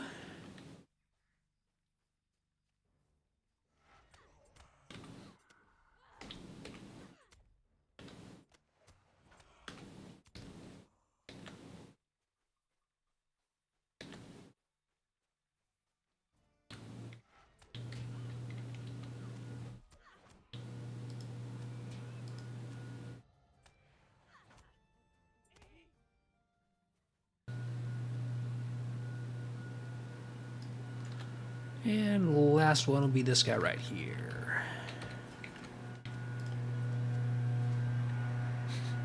Whomp him with hammer down.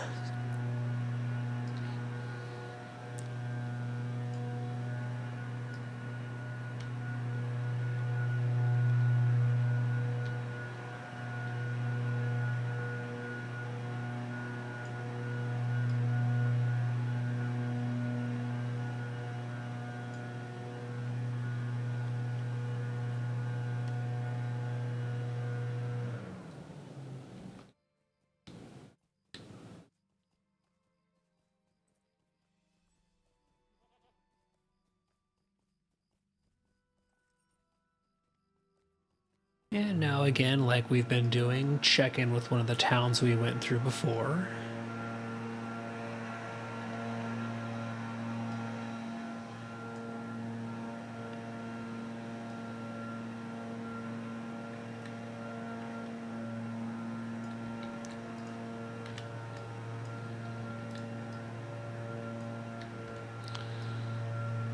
And Rosfin's home should be all the way at the top, if I remember right. Spoiler, these people, from what I remember, are not happy to see us either.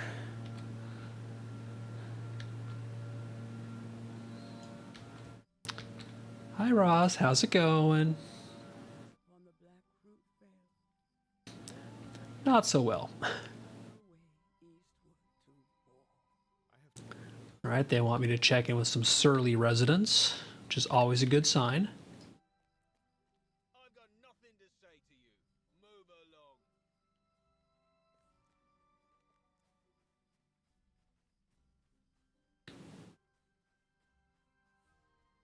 How about angry resident? How you feeling? You dare speak to me after bringing such death to Morlod? I will not remember this. Okay, they're going to attack me. So, not so happy to see me.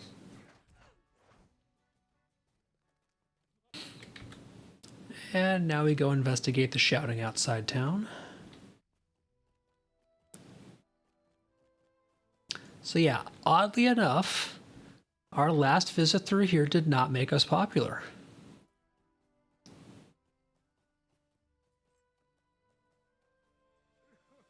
Am I glad to see you? Right, Kaibar's being attacked by angry residents, and so we smack them around some.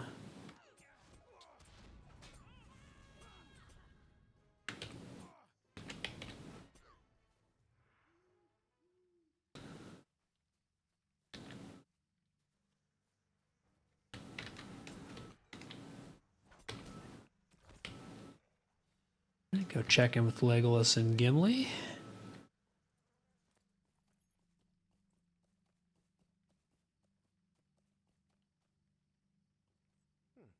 Someone loosed a knife to keep me from hiding. What is wrong with these people?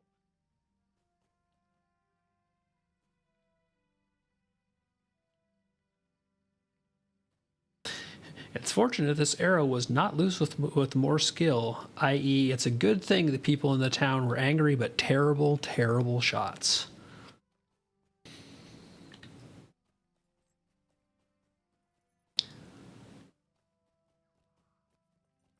And now we go back up and report to the town leaders that, yeah, people are not happy to see us here.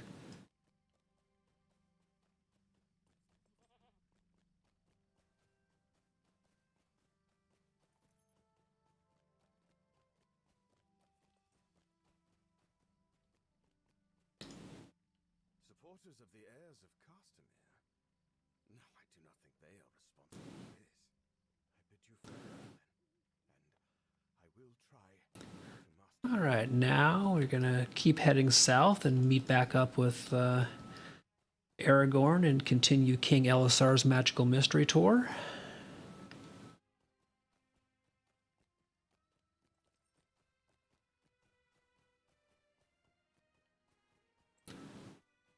Again, unlocked the travel point, but not going to do any of the side quests from here. So I want to get back to the point where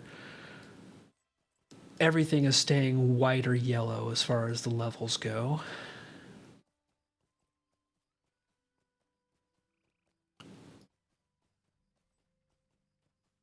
So this should meet up with the road here. And it's just nice that they added a little stable master there, but we're going to head all the way down south here.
Oops.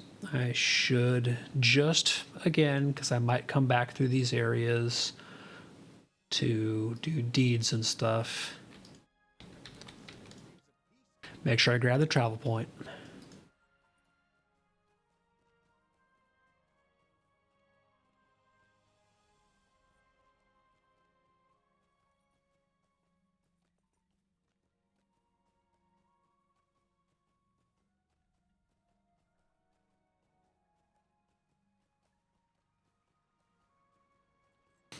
We are skipping your side quest because we're off to meet up with Aragorn.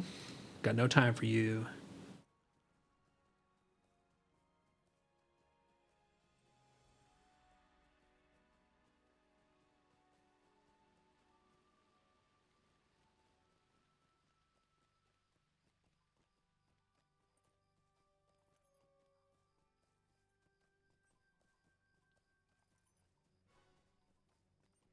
Sorry, bird. You're being skipped as well. I got places to be.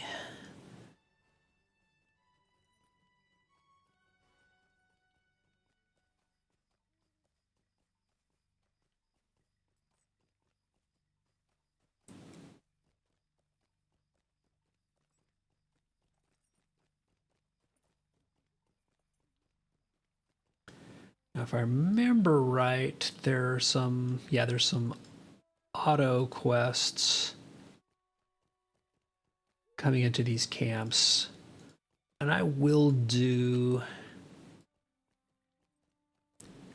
those real quick. So I will stop through just because, again, I'm going to be going through these camps. It'll give me a reason to stop and kill a few Corsairs.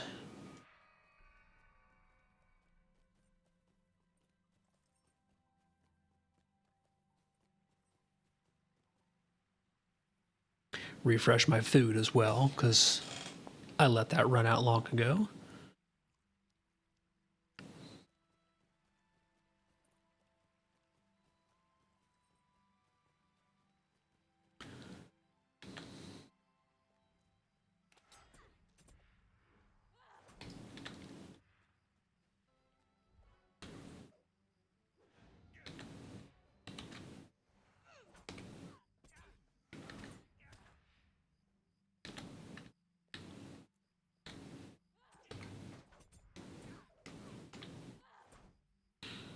And these guys are just blue, so they are really no threat to me. I can pretty much just walk in and take care of them.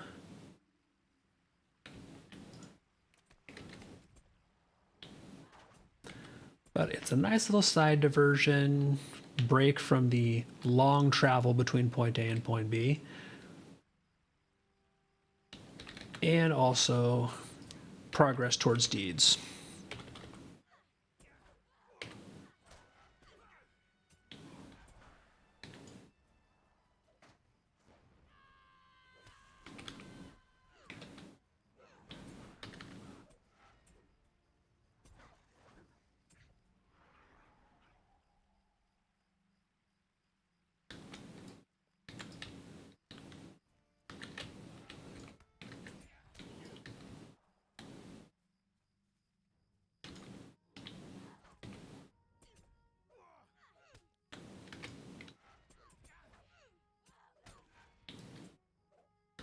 See, I don't think there were any more stolen goods over here. No, I think I got all of them. So on to the next. That was kind of the mini camp before the main camp.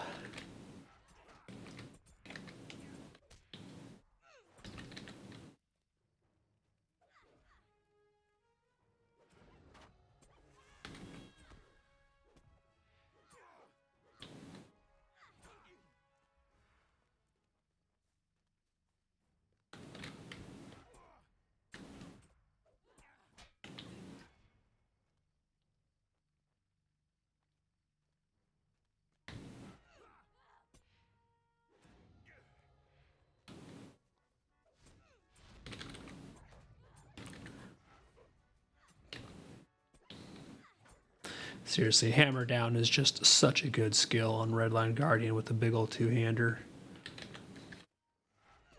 It is the pardon me, let me delete you skill.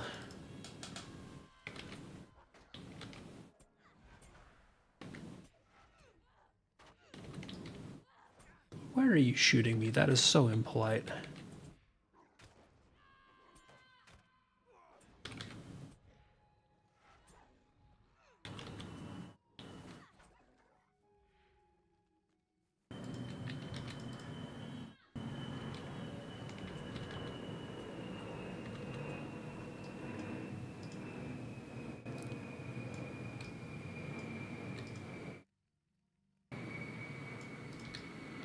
Okay, let's see. I need 6 more crates of stolen goods still.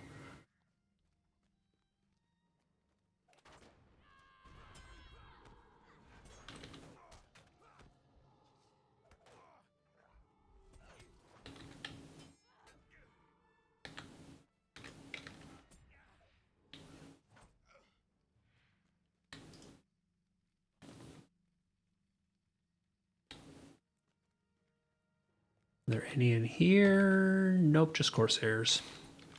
Oh well. Sorry, buddy, you were in the wrong place at the wrong time.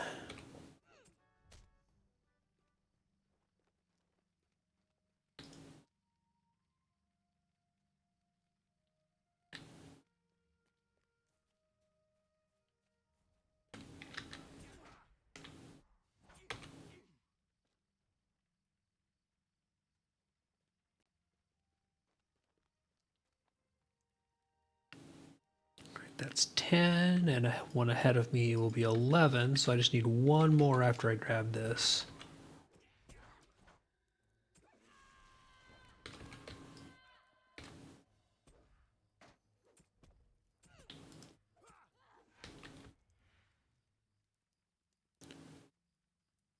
Which makes me wonder, where did I miss one? Or is there one over by this other gate? No, I don't think there is. I probably missed one back this way. Yep, got some over here. Perfect.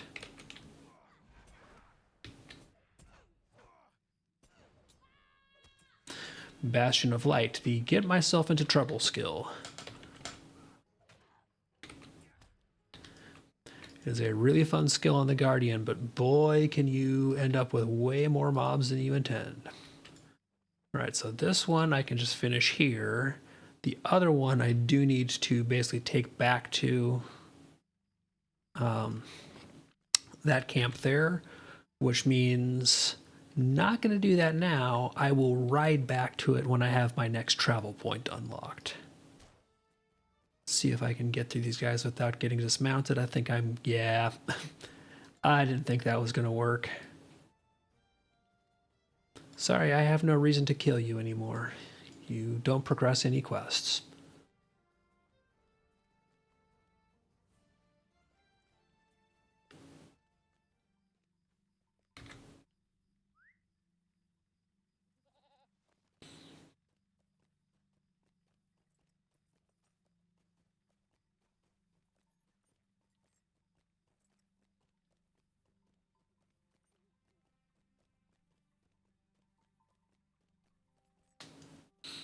But LSR and Arwen should be waiting for me up ahead here along the road into the next zone.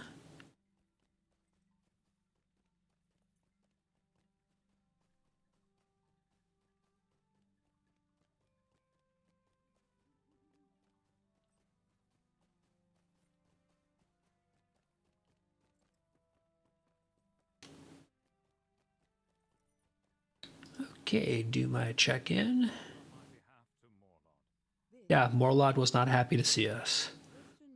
Let's keep going.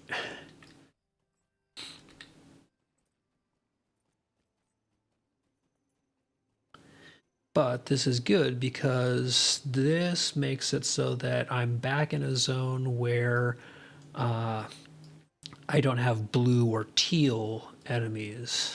Things have gone back to being white, and if I go a little bit further, even back into yellows, which is where I want to be.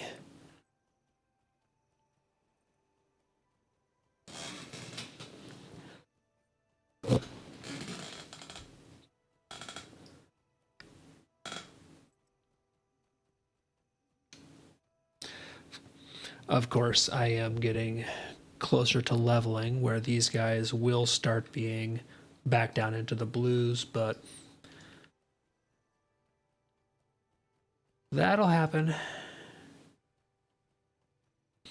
So yeah, I basically need to get to town up here and get that stable master unlocked. Then I will ride back to Sardal. That's the name of the little camp, Sardal, and turn in the stolen goods quest before that goes to blue or green.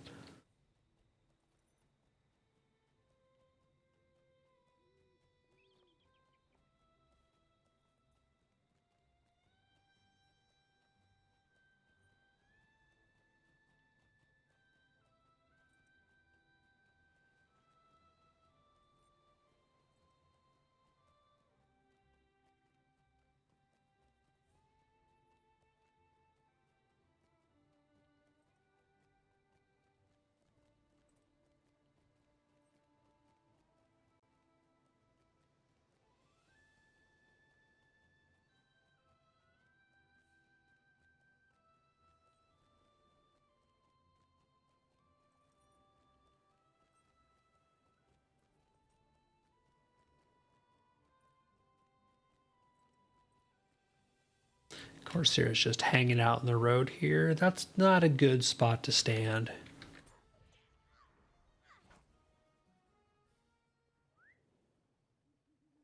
I could have ridden right past him, but I mean, he was just right there. Like that guy who's off to the side of the road, you get a pass. These guys who are standing kind of literally in the road, you're just making a nuisance of yourself.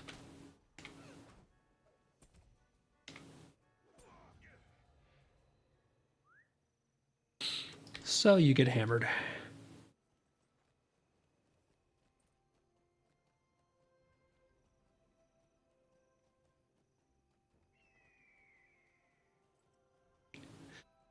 Bird is angry at me.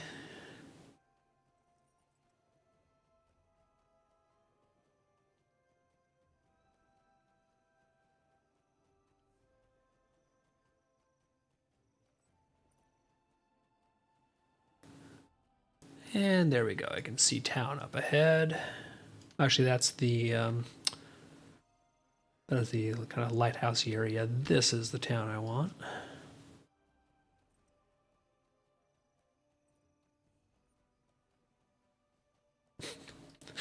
Ore node right in the middle of the street.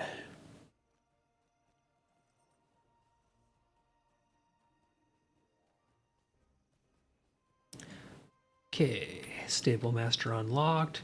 Can I get to Sardal from here? No, but I can do Dol Amroth. And from Dol Amroth, I should be able to catch one back up to Sardal.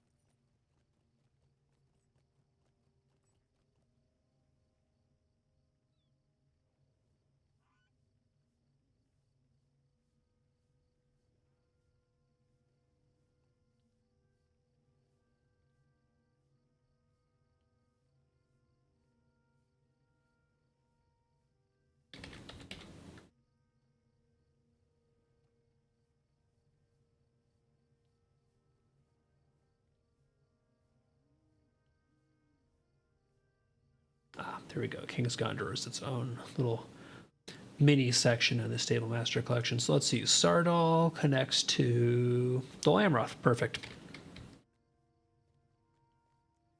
A king has come again to Gondor. So I should be able to ride from here to Sardal and turn that quest in real quick.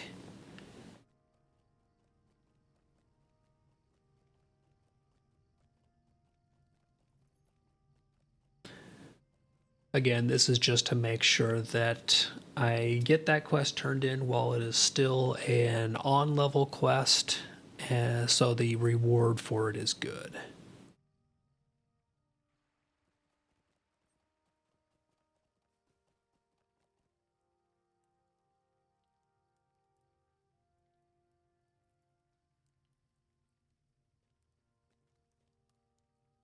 What have you got there? It will likely be difficult to return these to their rightful. Okay, now I can find out. The shadow of war is now behind us. Gondor rejoices. yeah, no good spots from here, so we go back to Dol Amroth.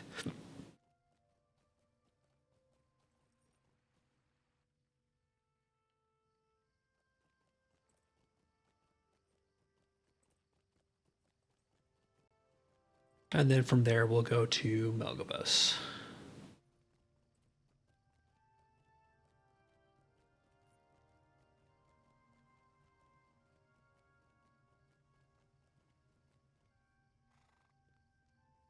A king has come again to Gondor.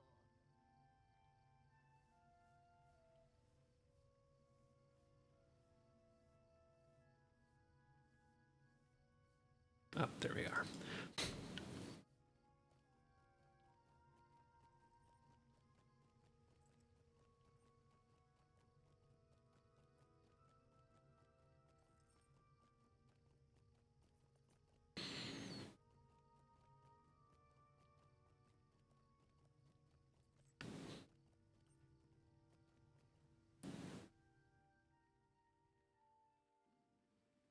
And before I do anything else, 'cause I've been collecting a whole bunch of stuff here. Let's see, that can be disenchanted. Those can be melted as well. See what I have in my inventory that basically just needs to be sold or gotten rid of because it is past time.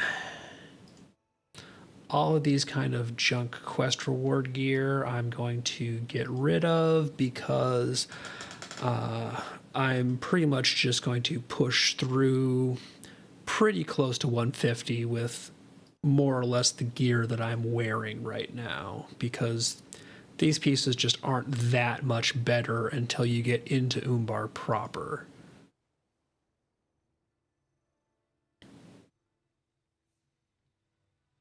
So just make some space.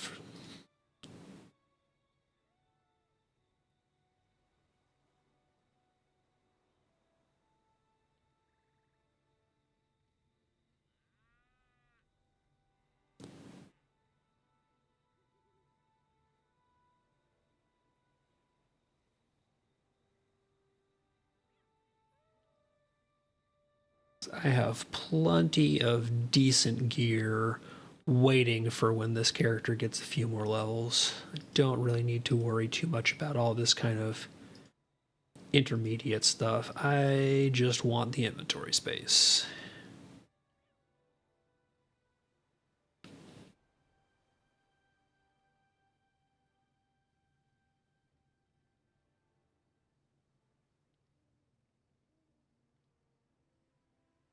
There we go. That is a nice little chunk of space gotten back.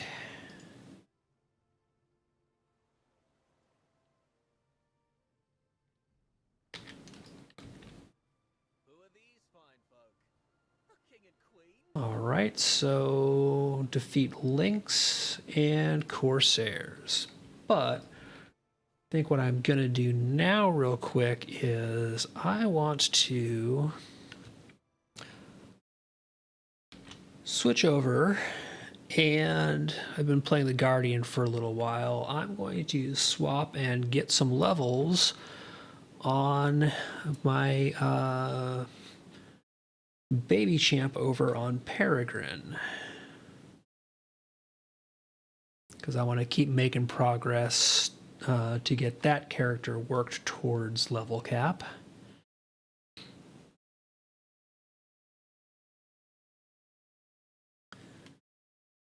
Which means to Mordor we go.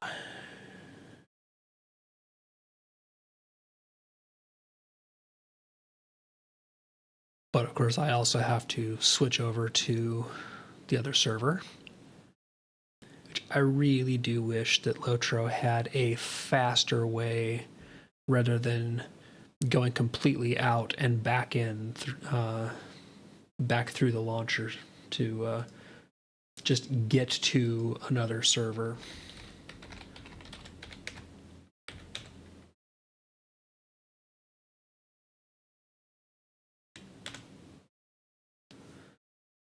But wishful thinking.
This is one of the characters that is still on Landerval for the moment.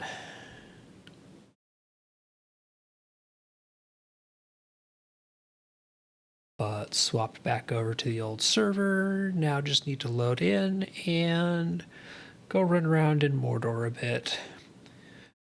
This is also one where I'm running the character kind of just going through the minimum required to get through these levels.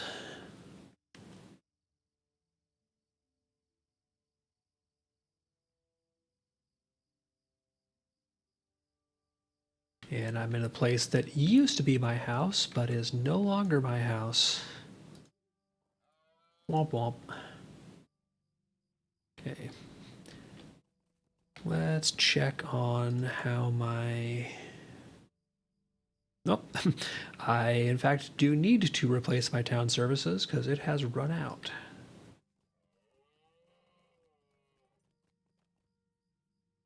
Could I speak with you a moment? How can I be of service? There we go.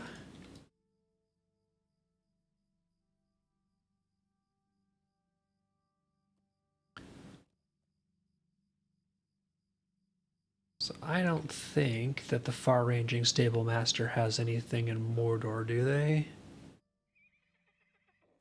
Just a place I have not been yet. Okay. So I will go ahead and burn my milestone to get back to where I was questing.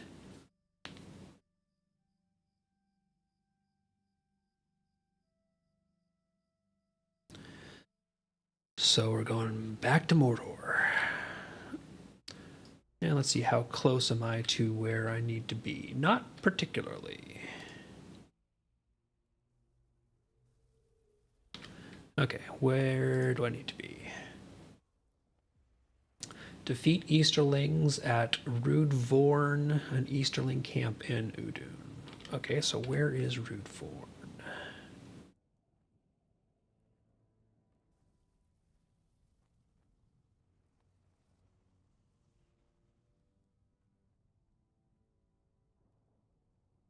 Are you going going to give me any kind of good indication here.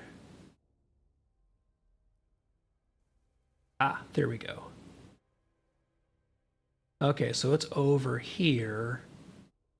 So I might have the Ruined Stable Master, I might not. Let's take a look. I do, good. So that'll give me a slightly more direct route to get to where I need to be.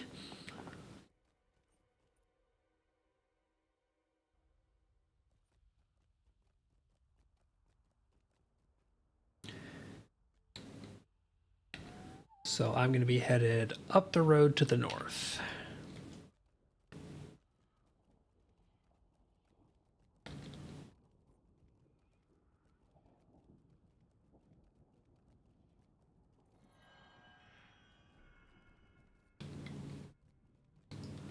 Do I have any food on this character? I think I just have crappy regen food.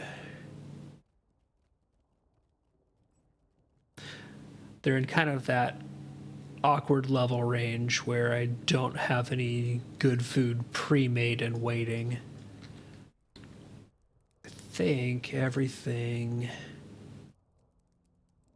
in my consumables here is going to be really outside of the level range, yeah. Or it's too low. Just further evidence that I need to hurry up and get this character to the level cap.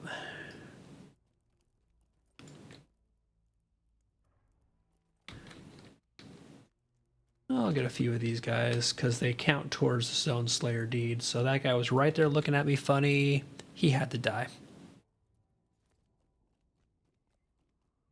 Oh, like this guy right here, standing right in the road.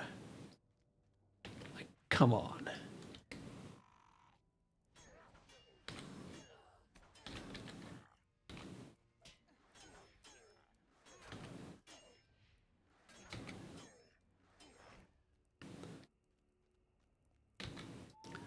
Okay, so I think I want the right-hand fork. Yeah, I want the right fork in the road here.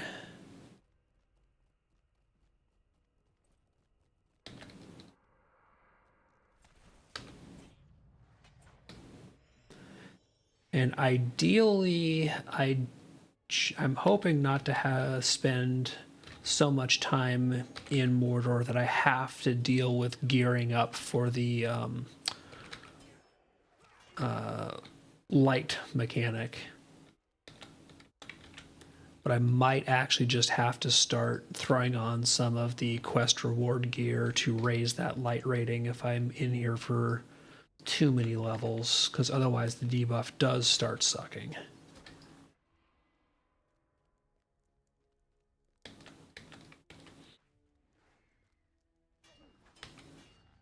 Right now, of course, I'm fighting enemies that are blue, so it's not really that big of a deal, but it could start becoming problematic.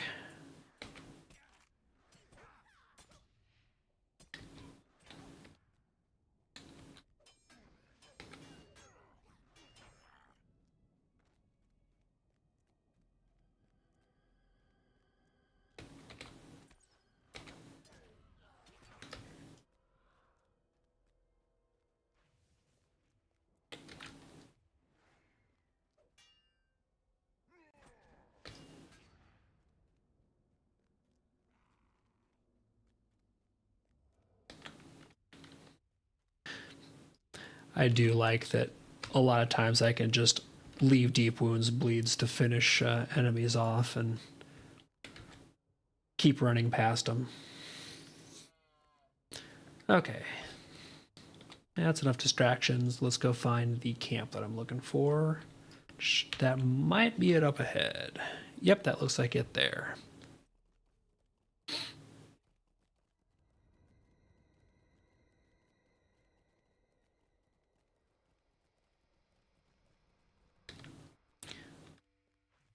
All right, so I need 6 of these guys.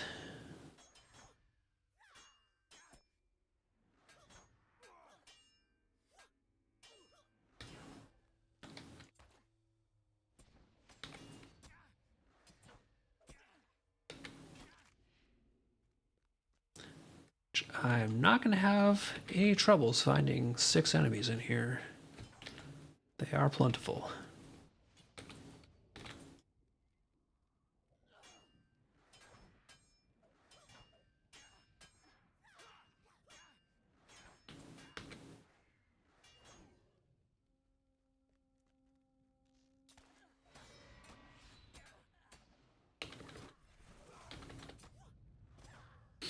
Okay, there's my 6, and we're being sent back down the road.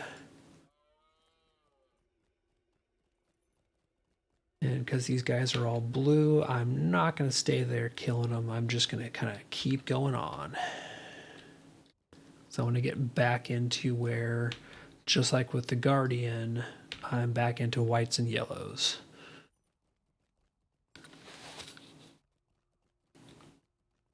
Do you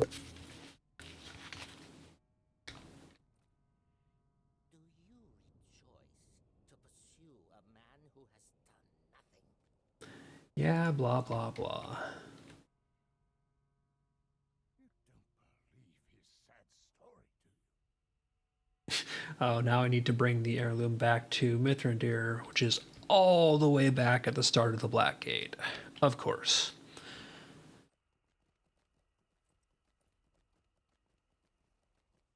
Okay, so I'm going to have to ride back to the camp that's down here.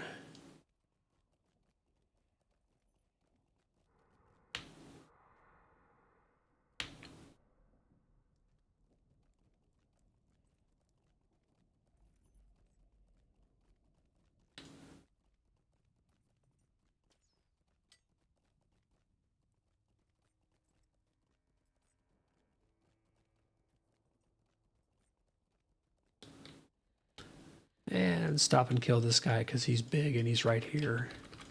So it has to be done.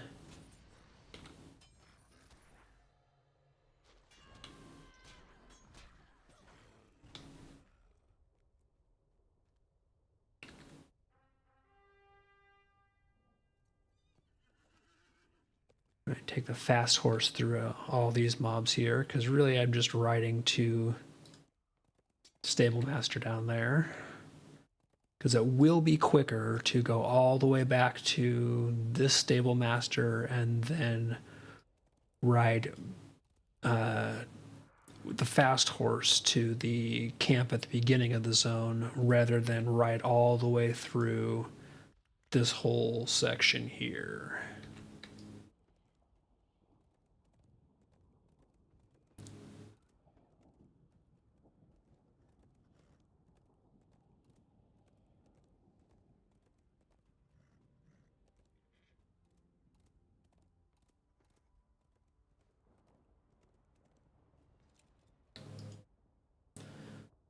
So we go back to the foothold. And the foothold puts us just a decent little ride from the Black Gate.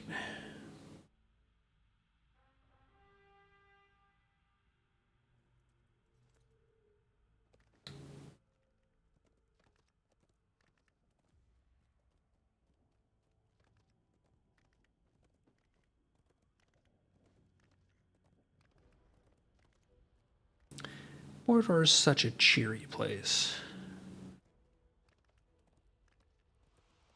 Can't imagine why nobody wants to build vacation homes here. I mean, just look at it.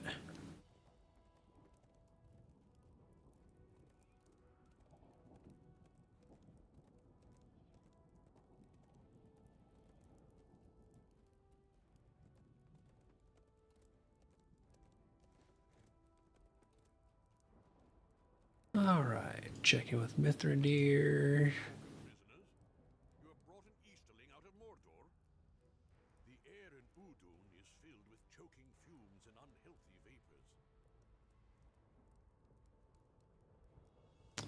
vapors. Okay, so let's see, where are we headed next? We want to find the foundries, so... Oops.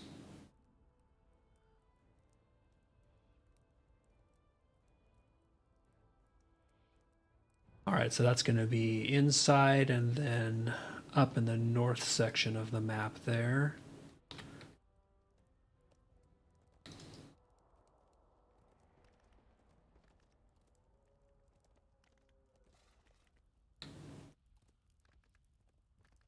So a bit of a ride, but it shouldn't be too bad.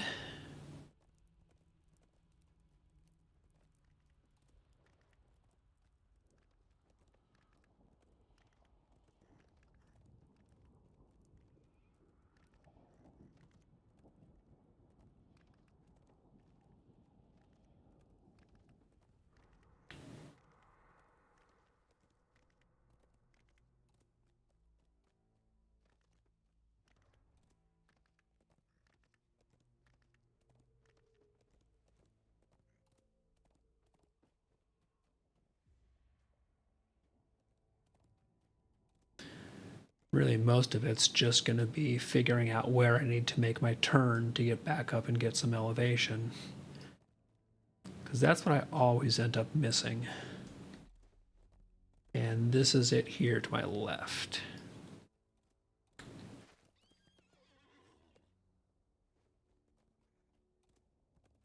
There we go. So this should loop around.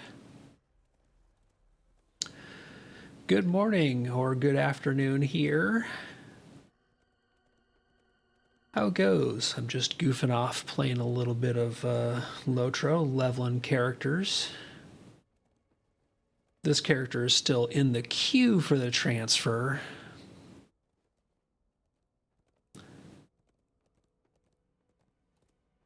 Oh, nice. Nice, another Lotro player. Yeah, I know that because of where the queue currently is, there's very little chance that the transfer batch that this character is in is going to hit anytime soon because it was not in my first batch of transfers. I've kind of been staggering moving characters off of Landreval to Glamdring and Peregrine. And this one I did not put in to move until I want to say late Saturday because it's one of the characters I'm actively working on leveling. But I wanted to take a little bit of a break from the Guardian that I'm leveling over on Glamdring to get some levels on this character. This is going to be my champion on Peregrine because my main champion I moved over to Glamdring.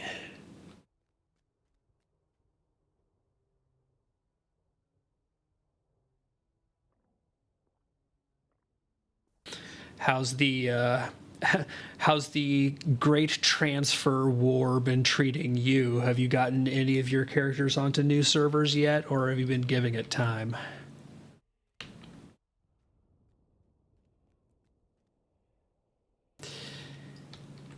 That's rough. So for, kind of just so you did some Saturday morning. So I had my first batch of transfers that I put in. I finally was able to get some submitted Friday, like midday. And those went through like middle of the night last night. So it took a long time for mine to even start getting into and through the queue.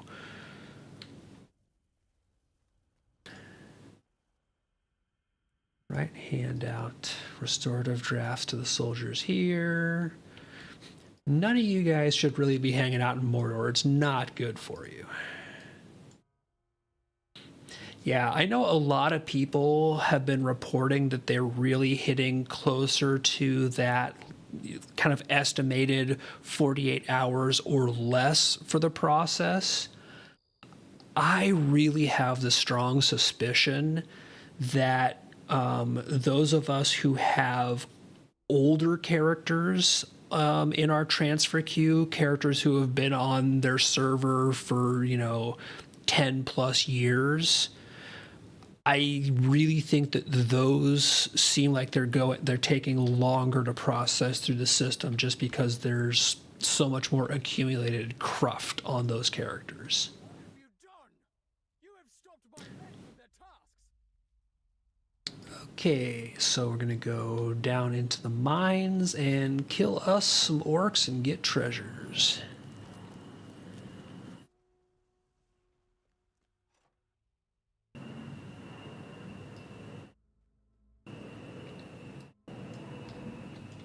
Now, if I remember right, I think there's a lot of like auto spawn quests in here when you start going through.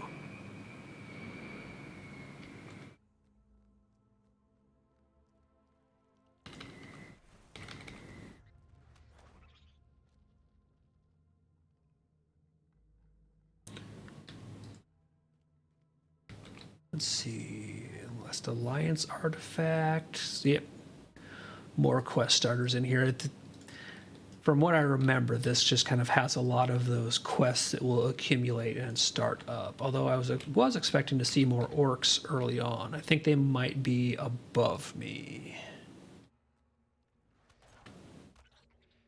Oh yeah, sorry. Cruft is kind of one of those like old nerd terms.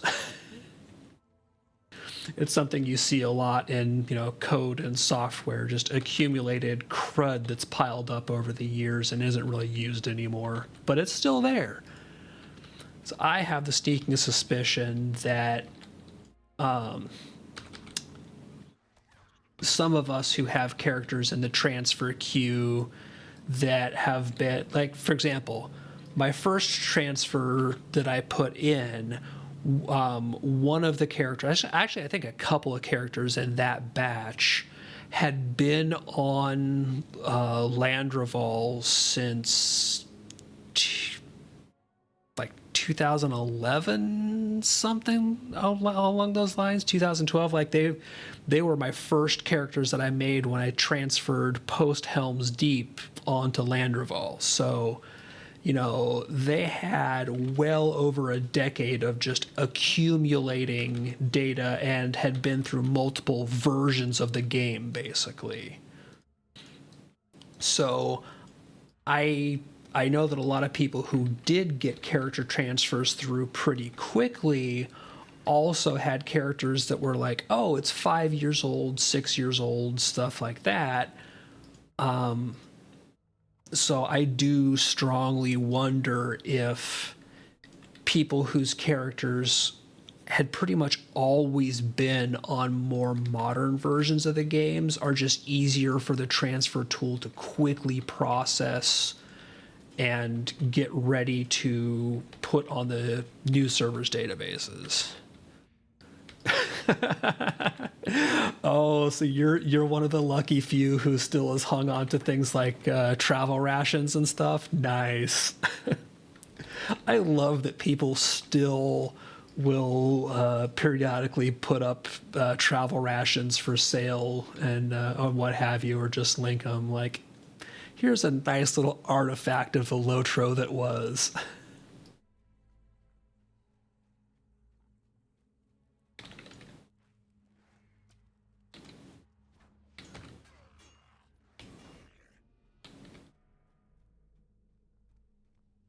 Why did I just aggro?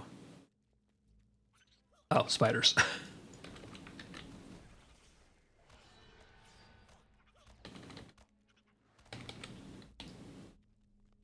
Yeah, so if you're moving a lot of characters that have basically older data on them, what I would say is, just let it ride. It might be a while.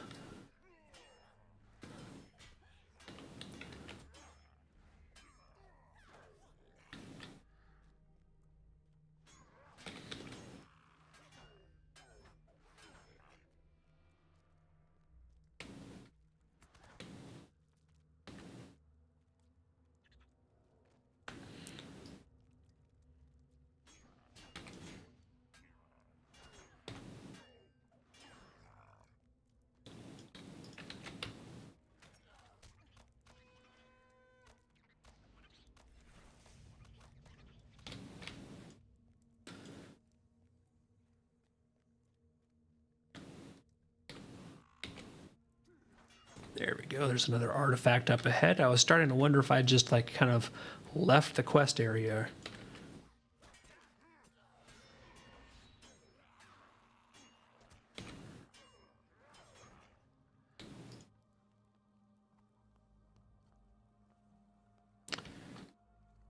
Hello, big guy.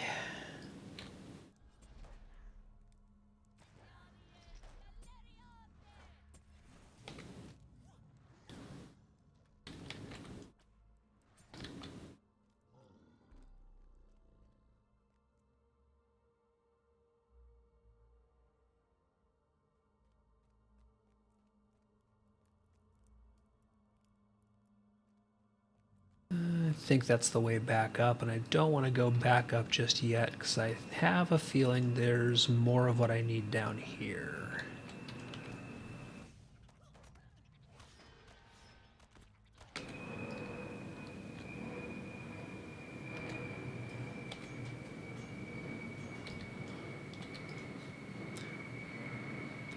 I am very definitely not picking up that soot-smudged page because page collection quests are a trap.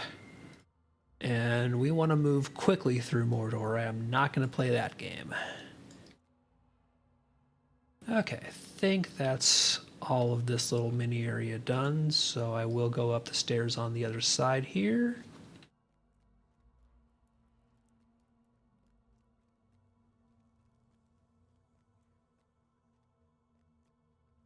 Nice cheery pile of bodies. Nothing to see here.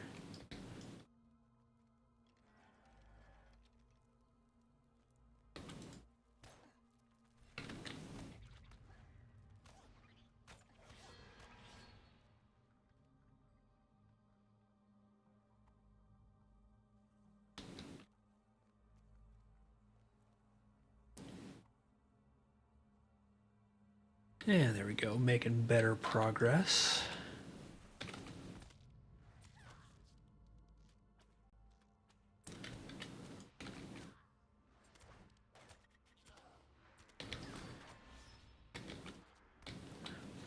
Okay, that one really likes the knockbacks.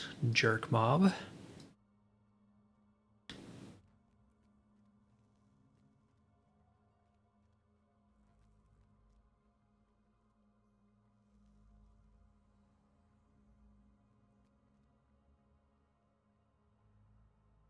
Let's see, page, nothing there. Here we go, another Alliance artifact, excellent. That's 9 out of 10, and last one should be here.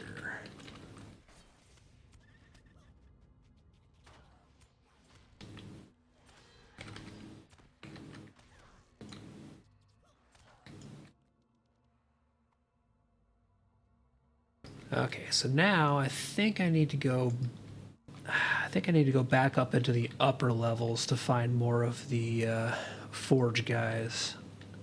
Don't think they're down here.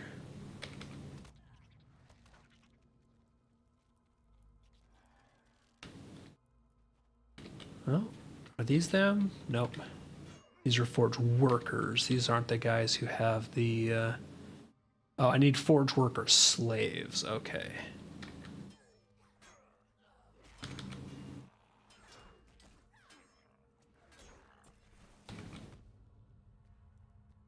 But I'm seeing forge workers, so I might be going back in a decent direction. Maybe?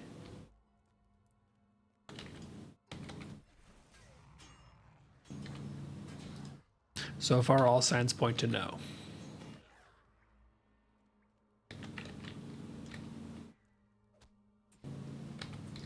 Oh, that one counted.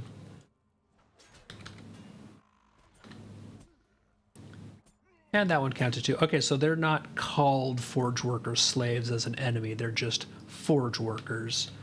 The quest text is just a little bit odd there.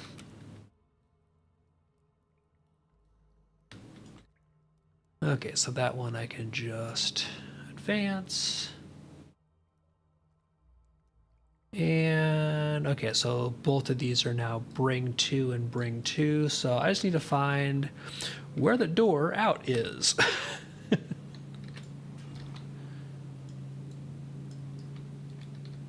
I was not paying particular attention to that.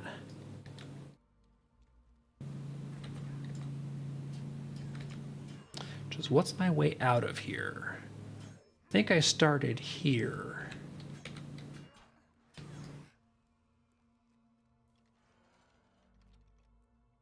And that looks like it leads down to Spiderville, which we're just going to say nope.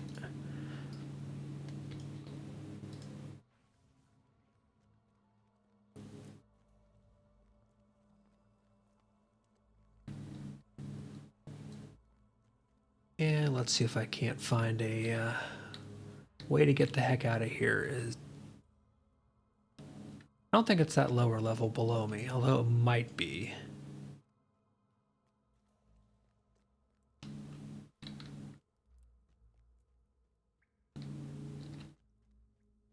If I curve around this way, I think it's going to get me back towards the front door.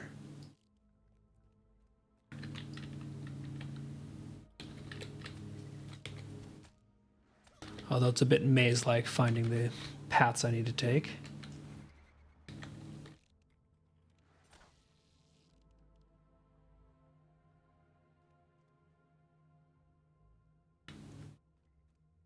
Nope, can't go that way. Got to go all the way around.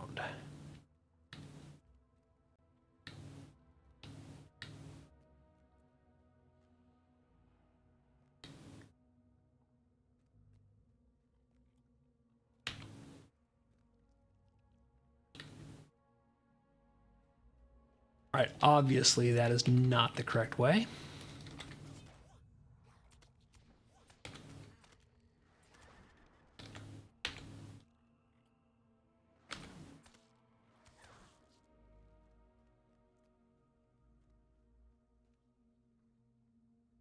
No, okay.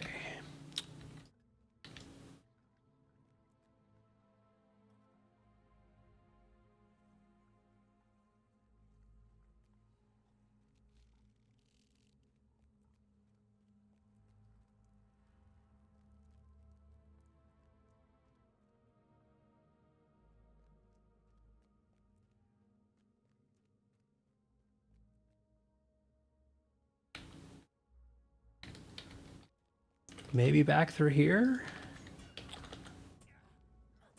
I am hopelessly lost at this point.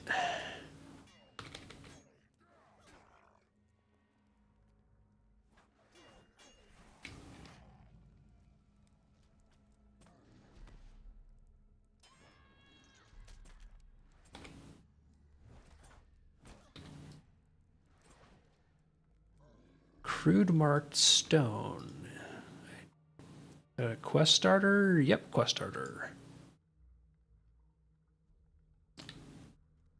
Well, looks like it gives possibly some decent gear, so see if I find some stones. Oh, this I think is where I want to be. Because this... Nope, that just goes around. God dang it. Because that just leads back here.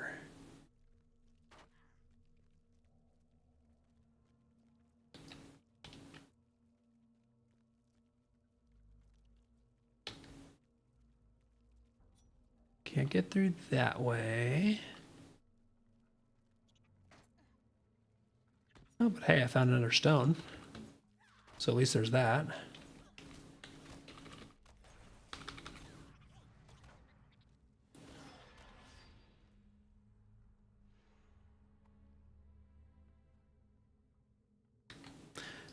Something I really wish Lotra's maps either did or let us do is show the entrance and exits to map sections like this. Or let us mark, hey, I came in on the X.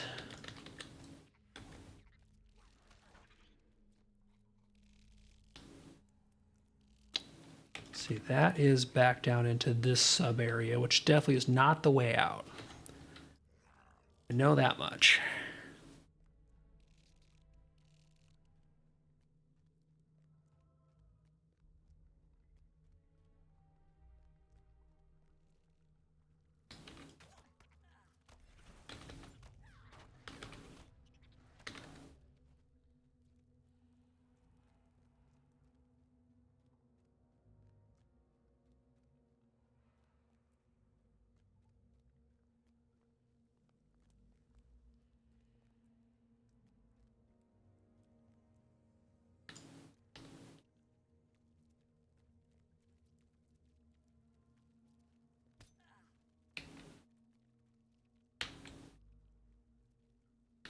Okay, that looks like it's a passage, but it's not really a passage.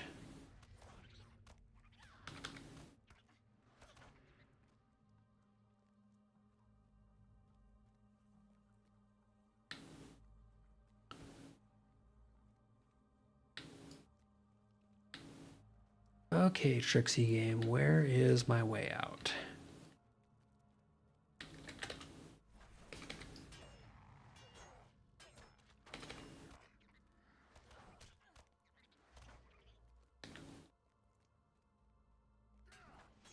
Ah, this looks like the ramps back up to the top level, so all the way on the east side.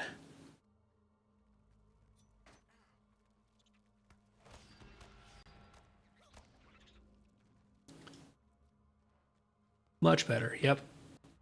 I thought that I was looking for the south. Turns out I was looking for the east. Oh well.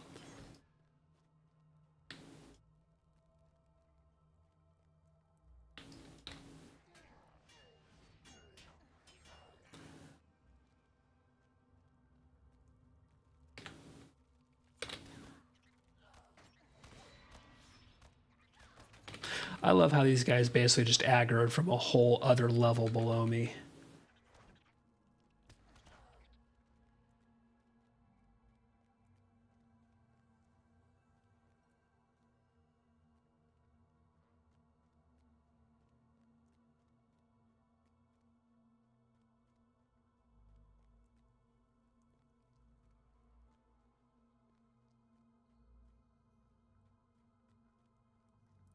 Okay, here we go. 'Cause this takes me over that whole section.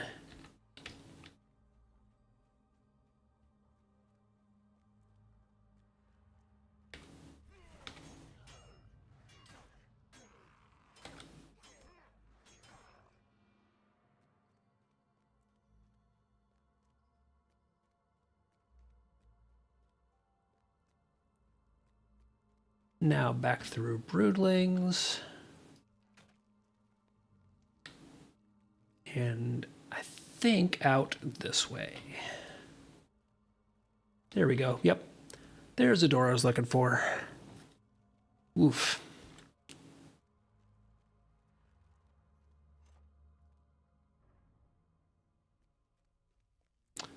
And I don't really care about doing a collection quest in there. Just want to do the stuff I need to move forward. Yes, that's all I found. Jeez, picky. Okay, so one should be to the foothold and then back to Mithradir. Okay, so both take me in the same direction. So back onto the idiot pony I go.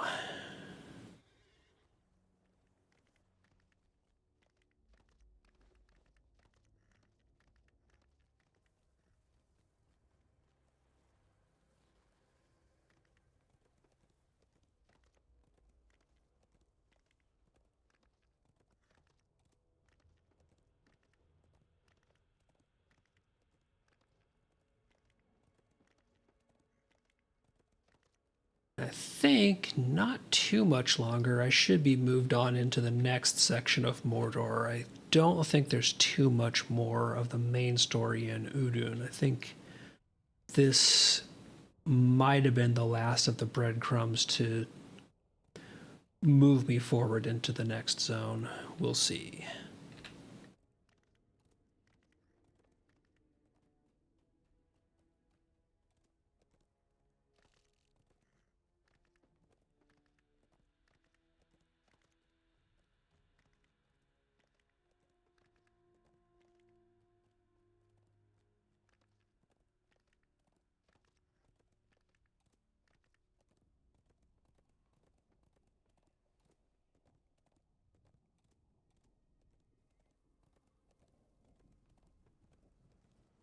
And ideally, I can basically just avoid all of these guys and not aggro anything on my way back to the camp because I don't want to waste my time fighting blues if I can help it.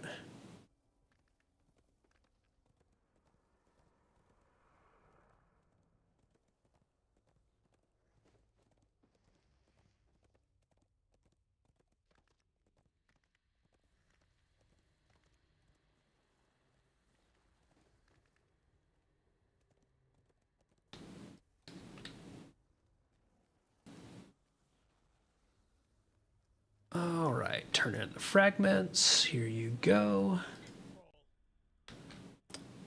And now go check in with Mithrandir at the Black Gate. Yeah, sorry, my colorist is showing. Clearly, I am a terrible human being. But no, I have the habit of doing a few too many side quests and things like that, and just staying in zones where, okay, the quests and the mobs have all started going from white and yellow to being blue and teal. It's like, no, when I'm working on a character where really the primary goal is just to level them, I really try and stay on level with as much as I can do. And that is one thing I'm trying to keep doing on this character. And then the Guardian that I'm leveling on Glamdring right now is not get sidetracked doing completionist blue and teal quests. I will come back through zones for things like completing deeds and what have you to get virtue and slaughter low level stuff then. Okay, check in with Mithrandir.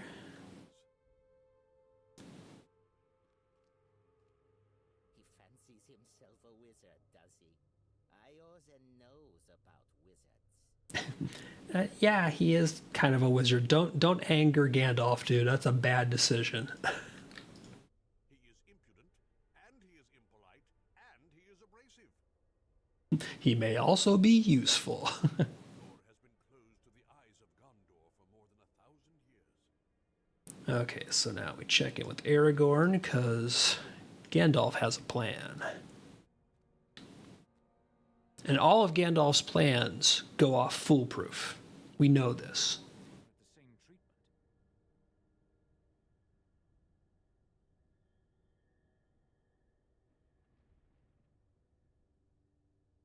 All right, so we're going to go talk to the wagon driver and arrange to smuggle in our captive.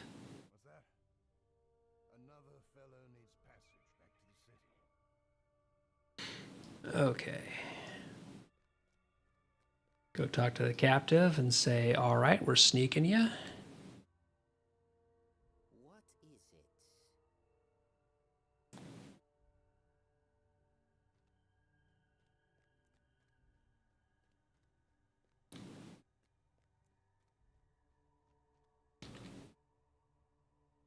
These guys don't look so hot. I think they've seen better days.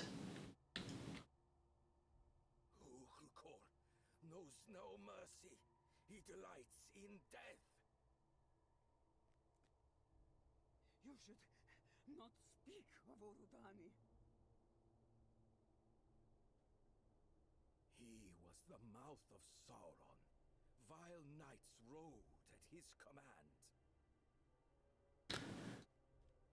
And now back to our captive. Do you see? Sauron may be gone, but his servants were many.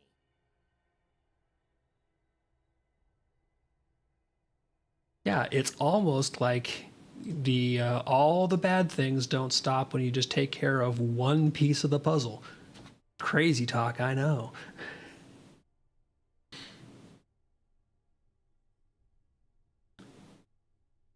Okay, and now we're getting sent back to Ostguruth.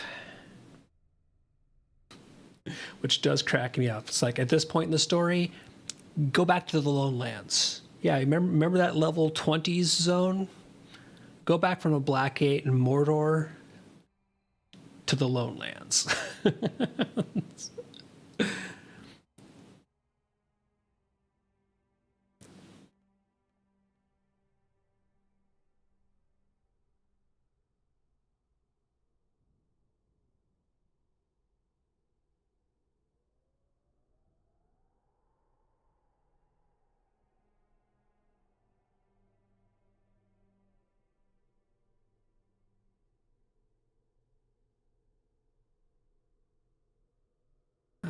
But I think this has been a good set of progress. Got a lot done, but it is going to be that time to take a break because I need some food. So let's see who is on and playing Lotro that we can raid out to. Because it's always nice to send people to somebody else who's playing Lotro. Yeah, thanks for stopping by. Thanks for the follow. I'm trying to get back into playing and streaming more regularly now that the new servers are up and running. So hopefully things go well on that front. Let's see. We'll go raid out to somebody who I have not seen before, but they're playing Lotro, so we'll look at Wickersloth. We're going to go raid them. They've got a few people playing. Looks like they're doing some lower level stuff.